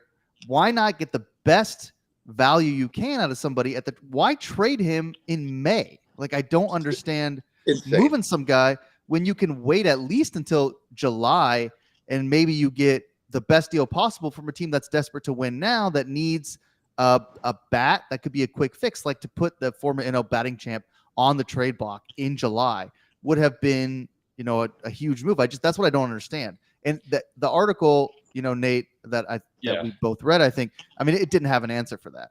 No, it didn't. And like, I think that, the thing that, he's NL batting champion, and the knocks on him, were defensive limitations, he's not a huge power guy.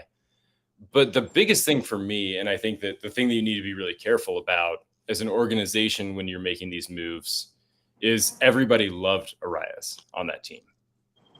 Like, universally beloved. And when you start trading away guys that are like really sort of just foundational locker room guys, that's when I do start to worry that you can just poison the well for the whole team. And suddenly nobody wants to do anything. The MLB season, Dad, it's too long. Like, you have to have a strong locker room culture. I don't necessarily buy into that for football for like a lot of reasons. One, there's like 75 players in the team. These guys are adults. I mean, they're all adults, but in the NFL, I just don't buy it as much. And I definitely don't buy it in the NBA, but I 100% buy it in the MLB. And I don't know where Dad went, but Nate, I mean, we can talk about this. I think you're right, that in baseball, you have to have a clubhouse, and you got this clubhouse guy, Arias, that everybody loves, and you just trade him away. And then it's like, okay, so what do you like? The problem is the players are quoted as basically like, I don't understand this. Like, this guy was a leader. He was, a important part of our lineup. He wanted to stay. And he wanted to stay. He was willing to just work through a rebuild if that's what they were going to do. Which not all players are. Yeah. That's the only head scratching part, I guess. Yeah. I definitely don't understand it. And I don't really understand the Marlins thing. We don't have time to talk about Acuna. I kind of put that on the run sheet and thought, oh, well, maybe he's off to a slow start, but he's not the only one. I mean, Bregman's off to a slow start in Houston. Judge is off to a slow start. A lot of these guys, it's 1 month into the season. I'm sure Acuna will be fine, but his advanced metrics look a little troubling. He's just not barreling the bat as well in Atlanta, but Atlanta's going to be fine. They did slip out of first place for the first time in like almost a year or something. So I think who's in first, the Phillies or the Mets? I think it's the Phillies. Gosh. We'll check. Well, fact check. I know it's not the Marlins. So we we'll check on that. And we don't have time to talk about Acuna, but that's okay. We're gonna move on to golf. We're gonna bring in ESPN Radio's Jay Delsing talk a little bit about the Wells Fargo Championship and the PGA Championship preview. Happy to have Jay with us. Everybody here with us today should be a lot of fun. Dad, before we get to golf, and we know you're not a big golf guy, that's fine though. But one thing that you do love, you love entertainment. You deserve entertainment. How can people in Virginia get into Rosie's Gaming Emporium? Well, I tell you what, I love to have fun. At my age, I'm 66, and I work really, really hard, but we just like to have fun. And Rosie's is there. Hey, one thing I want to say before I forget, is I forgot when I gave you my my Rally Cap handle on X. It's at WVU Rally Cap. Sorry about that. There we go. I just forgot it. At WVU Rally Cap, and you can follow me there. We have a lot of fun on there, and college baseball is fun. I mean, it's just fun. We enjoy it, and you still got some parents on other teams that you'll bump into, and it's all about their player. And boy, if you're going to do that, you just drive yourself bananas, right? I just go out there to root for my team. If Joe gets in, I hope he does good. If he doesn't get in, he doesn't get in. It is what it is. He's a relief pitcher, and so it's fun. It's just fun. It's a fun atmosphere, and I think we got a hell of a team. Great players, but you can follow us there at WV Rally Cap. I don't send a bunch of these out every day, but they are pretty funny at WV Rally Cap. Rosie's is the place to go. I'm going to Virginia for the state convention in a couple of weeks. I'm going to get there early so I can go to Rosie's at Colonial Downs, my favorite place. Rosie's is just fun. It's all about having fun at Rosie's. You know what? Have fun, win money. And by the way, when you go to Rosie's and you play the slots, they got the biggest payouts. They got the biggest jackpots. Why? Because the Virginia General Assembly, when they gave them the license, unlike any other state, they mandated the lowest takeout of any state in the country. So that means the state is not taking out the normal percentage. So that means the payouts are higher because it all has to even out. You can only take in a certain amount. Everything else is paid out. That's why they have the highest jackpots, the biggest payouts, cleanest atmosphere. It's so much fun. The food is great. The atmosphere is great. Colonial Downs, we're going to be going there. We can't wait for that. That's going to be fun. I'm going to miss the first week because I'm in Harwich in the Cape Cod League. Joe got a contract there, so we're spending the first week there with him. That's going to be fun. So, but just go to rosiegaming.com, Colonial Downs will be in our suite there. It's just going to be a blast. And we're thinking about buying a horse, Ann and I. So we're thinking about it for the for the meet. And so we'll see what happens. But Rosie's is the place to go. rosiegaming.com. Have fun, win money, eat good, and everything there is just top notch. rosiegaming.com. Jay, I know you haven't known my dad that long, but when I he love says, it. Let's keep going, man. Let's keep going. Yeah. When he says, quote, we're thinking about buying a horse, Ann and I, what he means is I'm thinking about buying a horse. And I haven't told Ann yet. Yeah, or I haven't convinced her because he's a lifelong salesman. Eternal optimist. He gets an money's idea. on him, man. I think I think she's gonna just go. Let's do it. What the hell? Let's just do it. Yeah, she's she resists most of his impulses until he just wears her down. So look, I'm all in for it. I'm for it. Buy a horse, get in the game. Get a little skin in the game there. As long as the horse name is ridiculous. What was the name from last week? Dr. Julius. What was it? Oh yeah, Dr. Julius Jamboree or something. Something like that. He'll come back on. He'll tell us. All right, Jay. Welcome into the show. Happy to have you. Happy to talk a little golf. Definitely want to have you back next week. Talk about the PGA Championship, third major of the year. Really, I guess if you count the players. Yeah, right. So before we get into it, because I don't want to forget into the show, tell our listeners where they can find you, where they can find your radio show, and everything else. Thank you. It's Golf with Jay Delsing. We drop it. I have a show here in the Midwest, 8 to 10 on Sunday mornings, 101 ESPN. You can get the app and listen to it. You could go to, any place that has you find your podcast. I drop it on the following Monday as a pod. It's on Apple, Spotify, Buzzsprout, all those places that house the thing. You can go to jdelsinggolf.com. I keep my archives there too. But thanks. It's great to be with you guys. It's fun. Man, I think your dad should be the minister of fun.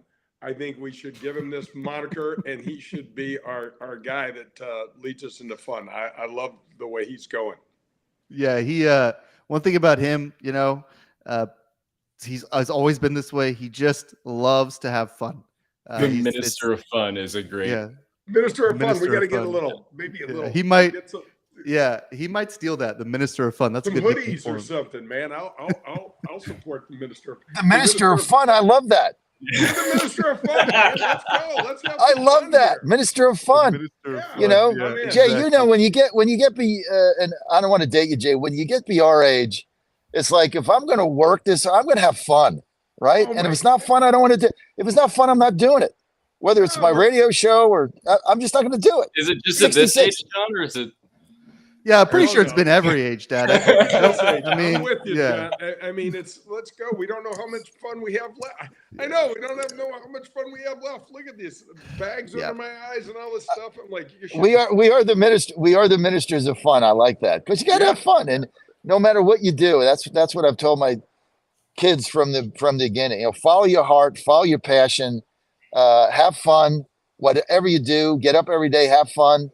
And things go down in life; they don't always work out. You got to laugh it off, but you got to follow your passion and have fun. If you do that, you're going to be successful. Doesn't matter how much money you make; you're just going to be a happy person to be successful. And sometimes you just got to make moves, right? I mean, you've got a radio show now. You're a golf pro. You made a move. Nate just went to Texas, and he's made a move. Jack packed up his stuff one day and got out of Reno, packed his dog and Nate up in the truck and went to New Orleans. Didn't have a job. Didn't have anything. Just said, you know what? I'm going to make a change. This is not working for me. I want to. Okay, not have wait, any fun.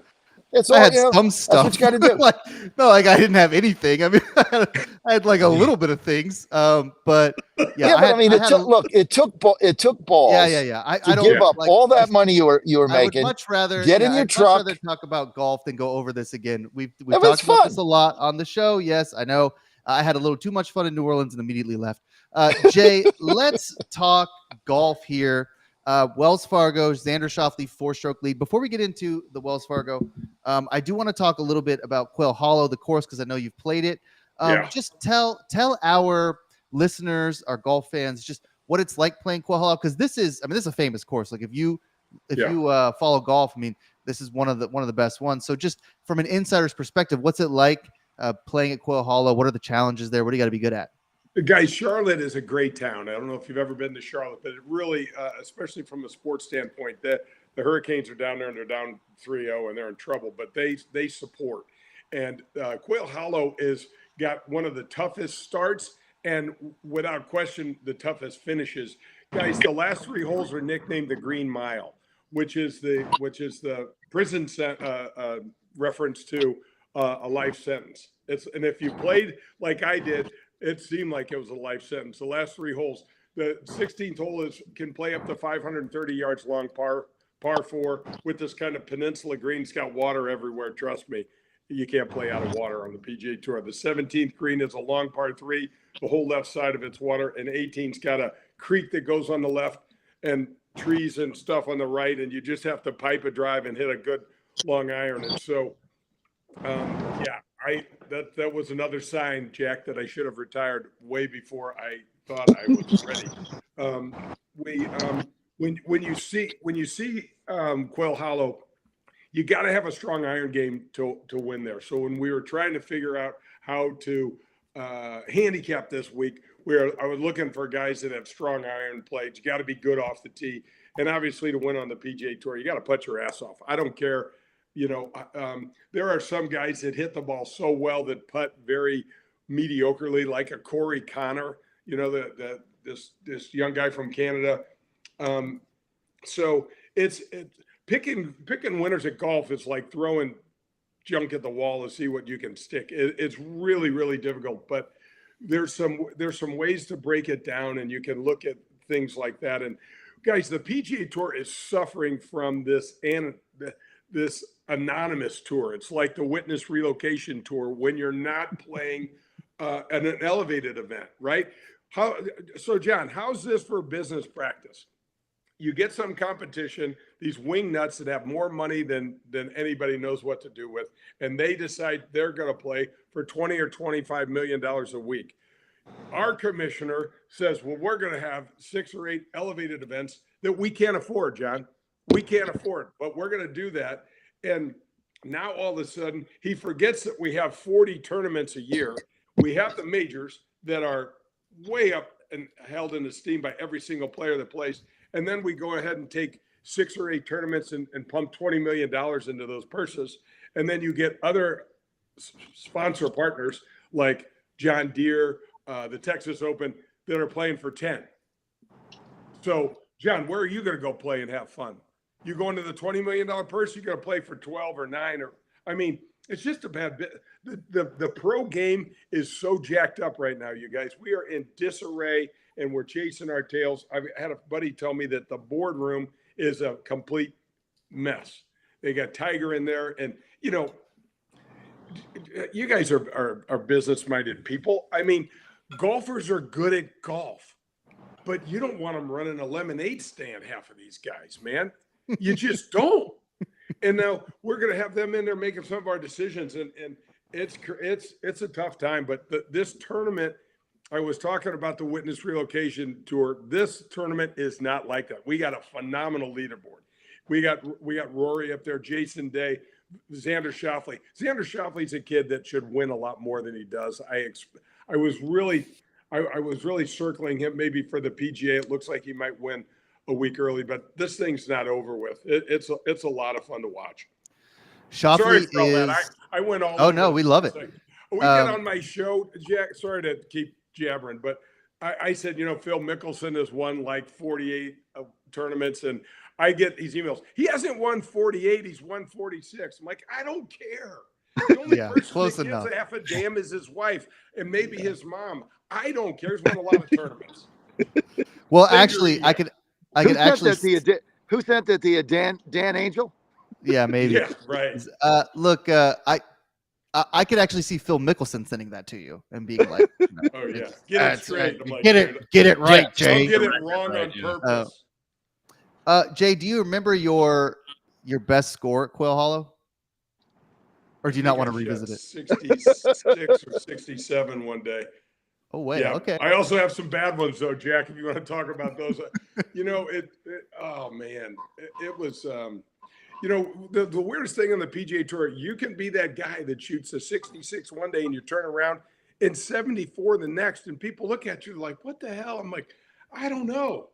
Yesterday, all the putts went in. Today, these hands don't feel like mine. Tough. Yeah. It's tough. Anyone I think I had 66 or 67 there once, and I don't know, probably plenty of 74s.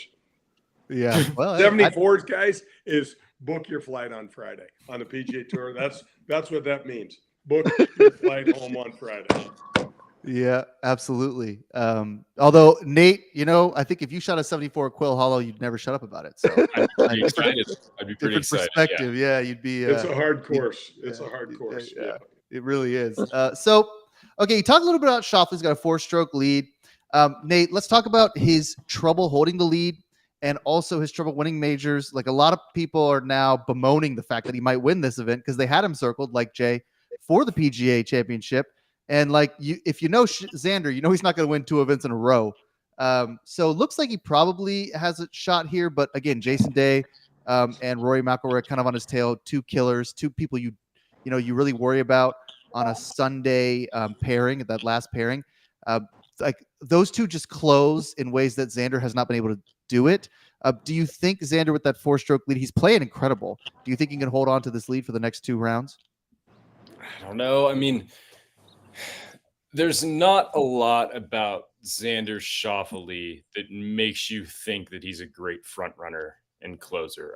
He hasn't won in a while, and he's 1 for 5 in converting 36-hole leads into victories. He just seems like he's a guy that is a little bit more comfortable sort of playing from behind and sort of charging on Sunday versus trying to hang on to a lead. But, it's just hard to hold a lead on the PGA Tour in general. There's what did I read? He's the fourth player to lead by at least 4 shots at the halfway point this season. Only one person has won in those 4 tries, and that's Akshay Bhatia in Texas. So, it's hard to lead all the time on tour. And then Xander has a hard time holding a lead. So I have a hard time, if anyone was trying to just jump into betting it, I'm certainly not laying minus 135 on Xander to win this thing. And then you have guys like Rory, who historically, are pretty comfortable shooting a really low Saturday or Sunday score. Like, he's going to make it tough. Jason Day's been electric. Taylor Moore's been putting well. There are guys that are real guys that they're one good round away from being right in this, I think. If I was taking some, and Jay, I'll throw it to you as well, because I want to get your thoughts on Taylor Moore. If I was betting like the third and fourth round, if I just went back in, I might take Taylor Moore for a top 5 finish at plus 500. His iron, I think he's short game. He's like strokes gained. He's, I think, number 1. Putting, he's always been a good putter. He's not putting particularly well at Quail Hollow, but so I can't say like, oh, Taylor Moore's going to come from behind and win. I just don't think that that all of a sudden he's going to figure it out 2 days into it. But the greens, I think, are supposed to firm up this weekend, so he should have a little bit of a better opportunity. I think that top 5 finish for me is at plus 500 is really nice. Some other things, I definitely don't like Xander at minus 135 to win the whole thing, when you can maybe take Rory or Jason Day with a little bit of plus money, see if they come from behind. But I don't know how you feel about Taylor Moore this week, or any of these guys who are kind of just lurking. Just to fact check Taylor Moore a little bit, he is 4th in strokes gained putting this week, so he is putting. Oh, I thought he was first. There's something he's first in, but okay. So he's Well, still a playing lot of well. times, too, guys, that strokes gained putting can be a very misleading stat, because if you're popping your irons 30, 40 feet from the hole all day, your putting stats are going to look like crap, right? So if you miss a lot of greens and you're doing a lot of one putting because you're getting balls up and down, your stats are going to look really, really good. So that without having your boots on the ground there, so to speak, it's really hard to tell. But you got to remember, last year Wyndham Clark finished shot 63 on Saturday. On Saturday on the PGA Tour, it's called Moving Day, and it's the day where you're going.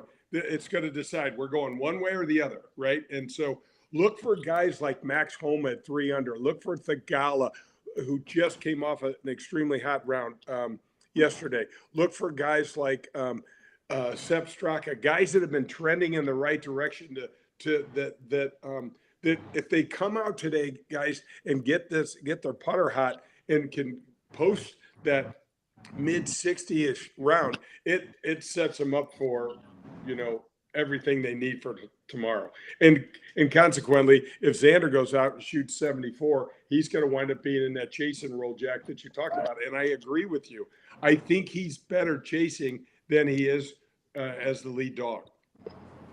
Yeah, Nate, I think we're all kind of on the same page.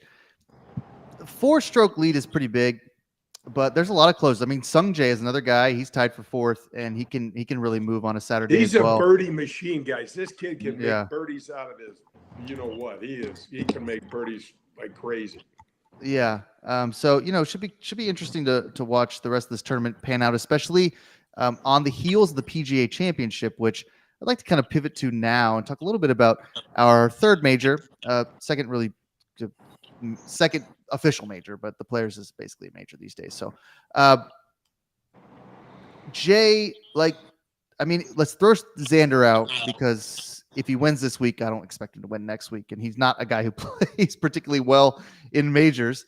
But who do you like just kind of early on? I know it's kind of early in the PGA Championship to take that home. Well, I mean, you first look at Rory. First of all, he's won there before, and he drives the ball like a god. He's the best driver on the PGA Tour. And with a weapon like that in your bag, you can take a golf course down to size like nobody's business. I mean, it's really, really interesting. When Rory putts well, he usually finishes in the top 2 or 3. When I shouldn't say that. When he putts well, he usually wins. When he putts okay, he usually challenges. And when he putts mediocrely, he falls down the board, quicker than anything you've ever seen before. I got to tell you, I'm bullish on Wyndham Clark. He's coming back. This is a year anniversary last year he won this Wyndham Championship by 4. It was his first victory on the PGA Tour, and he was ranked somewhere around 90th or 100th in the world. Since then, guys, he's won 2 other times, one of them being the U.S. Open. He's got 2 second-place finishes and 2 third-place finishes. And he just looks like he smells blood in the water. He looks like a big game hunter to me. He doesn't look like he's backing off in any sort of any sort of fashion, and he makes a ton of birdies. Guys, we've had so much rain here in the Midwest. Louisville and the golf course of Valhalla should be wet, and that's going to lead to a birdie fest. Here's what the golf course being wet does for players as well. Guys, it expands the fairways because you don't have to worry about those low duck hooks that I used to hit running into the rough. They hit in the soft fairway and they plug right there, so you wind up staying in the fairway, right? And so these great players are going to have effectively wider fairways. It also makes the greens harder to get fast, right? Because Valhalla does not have the Bermuda greens that Charlotte does. And so Charlotte with the Bermuda can get those drier quicker. Valhalla is going to have a tougher time with that. So we're not supposed to get any more rain, I don't think, until Monday. But we've had a boatload of rain up here, and that makes a big difference. And it makes guys that drive the ball like Rory and Wyndham Clark even better. Nate, are you as bullish on some? I mean, one thing about you, Nate, you can really fall in love with the guys who hit it a mile.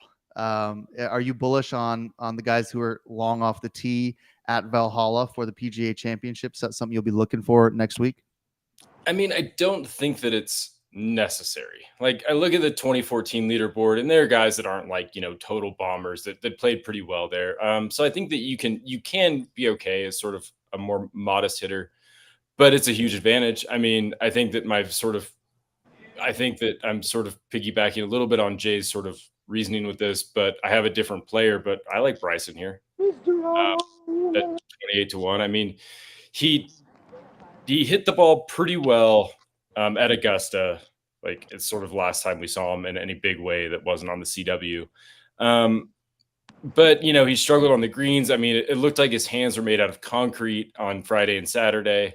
He had no feel on the greens. The greens were sort of inconsistent speeds, and he's so sort of I think science-based that he just couldn't really adjust. He just had no feel. But at Valhalla, he'll have all his tips and tricks that help him. He'll have the green books back to help him read the greens a little bit better. Like, all the things that Bryson sort of needs to succeed that he doesn't get at Augusta in terms of putting help. I think that, with a little bit better putter, Bryson could have been in that Masters tournament. It was just so ugly to watch. And the rest of his game just cratered once he started, just ramming 10-foot putts 10 feet past the hole. And he still finished, T6 or something like that? Exactly. That's a good call. This kid's a world-class player, guys. He's in a very rare club. There's 3 people on the planet that have won the NCAA championship, a U.S. amateur, and a U.S. Open. Jack, Tiger, and Bryson. It's a pretty good club. Is there? I mean, we all love the idea of Bryson or someone sort of Wyndham Clark, someone coming. Both are past major champions. Is there any reason to doubt Scotty? Is he? I mean, is he? No, I mean, I know he's on baby watch still, but is he gonna win another one? If he play, I mean, I think a lot has to do, guys. I don't know if you guys are fathers and parents yet, but this having a baby is a wild experience, and he's all in. I mean, everything that I talked about. If he got a call on the back 9 on Sunday at Augusta, guys, he was gone. He was gone, and I was like, "Wow! If I'm his wife, please don't tell anybody."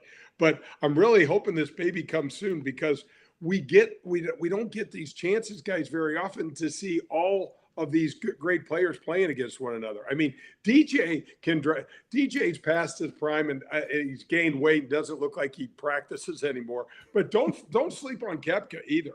I mean, he just won at Singapore. I mean, and this guy, he wants nothing better than to go stick this in some of the PGA Tours here and win another major championship.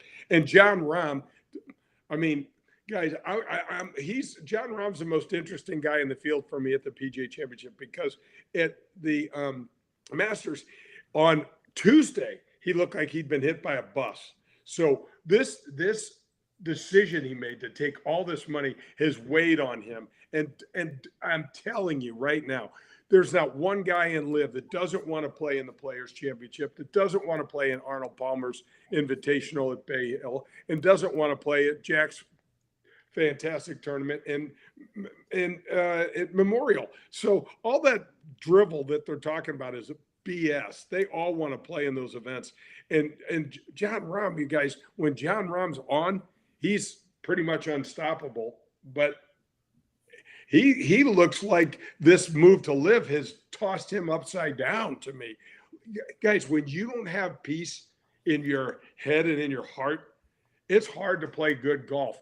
It tells you what kind of person Tiger is in terms of compartmentalizing, because when he was living his wild life and just absolutely slaughtering the PGA Tour, how did he do it? Because as soon as that got outed, look at what happened to him.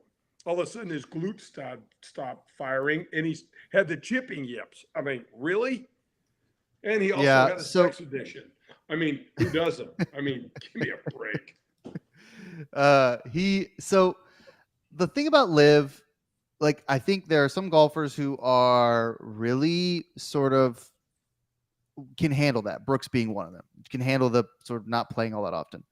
John Rahm, to some extent, I think Bryson, who I think needs to play a little bit more than he does. I think Bryson just puts it all on his YouTube, though. I mean, he plays a lot still. Like, he's not like taking days off. That's a great call. That's true. He does play a lot. And I mean, look, he looks great. I do think that he needs to play, is kind of what I'm saying. I don't think he's someone who can take a ton of time off. I feel that way about Cam Smith too. I always feel like Cam Smith looks a little rusty at some of these events, when I'm so used to him just being so incredibly on point all the time. But, you know, Rahm is a guy who will get it back. I want to take a moment right before the show ends to reflect on the fact that the reason we think Scotty Scheffler might not win his third major of the year is because he's going to have a baby. Not anything to do with his game, nothing to do with the course. We're all just like, well, his wife might have a baby. That's the reason we're skeptical of Scotty Scheffler. Just take a moment to let that sink in. That's how great he is, that we have to dig into his personal life to find a reason for him to lose a golf tournament. He's played 5 golf tournaments since March 10th. He has won 4 of them, and he has finished second in the other one. And the one he misses a 5-footer on the last hole. And guys, he finishes 99th in strokes gained putting the week of Houston, and misses a 5-footer on the last hole. It's just unbelievable. Did you hear what Tony Romo said about Chef when they're at home? He said he's played at least 500 rounds with him over the years, and he's never seen him shoot over 70. My That's God. insane. That's like, I saw, we'll kind of close this. I saw, and I know Nate saw this too. It's like two years ago on Twitter or something. You know, John Rahm plays with all his buddies in Arizona, and he keeps score. So they his buddies were posting the scorecards where it was like John Rahm, 63, and then his buddy 98 or whatever. And he's and they're just like, why are you keeping score? But these guys are so competitive, and they want to win. It doesn't matter who they're playing against. They're all out there kind of keeping score and trying to win. That's what makes these guys so great. But yeah, I mean, for Scotty for us to just be like, well, he's not going to win if he has a baby. I mean, I've never heard anything like that. This is Tiger level greatness. It might not be as sustained as Tiger was. We've seen it from other golfers before. We used to think this way sometimes about Spieth, although he was a bit of a head case. Jason Day was on top for a long time. DJ, before he got a little bit too old and maybe not so focused, was right there. Some of the best. We saw Bryson go on an incredible run a couple of years before LIV. I mean, we've seen this before, but nothing like this. And I do think that a lot of golfers are scared away from the PGA Tour by the dominance of Scotty, and are, take the money if you want it, but I think a lot of these guys just don't want to lose to Scotty every week. We saw Brooks talk about that on Full Swing in the first season, where he's like, why would I stay on this tour when Scotty's going to shoot a 62 at the Masters or whatever? This is ridiculous. I can't win, which is true. So we'll see. PGA Championship coming up next week. Jay, we'll definitely have you back on to talk about that. Should be a lot of fun. Check out GodzillaWins.com for all of Jay's players to watch every week. Check it out for our daily picks too. You can follow us on X, Facebook, Instagram at Godzilla Wins, and Godzilla Wins Big and on YouTube at Godzilla Wins. That's our show. We're headed out for the day. We'll see you next week. Have a great weekend, everybody. Up next, you are in the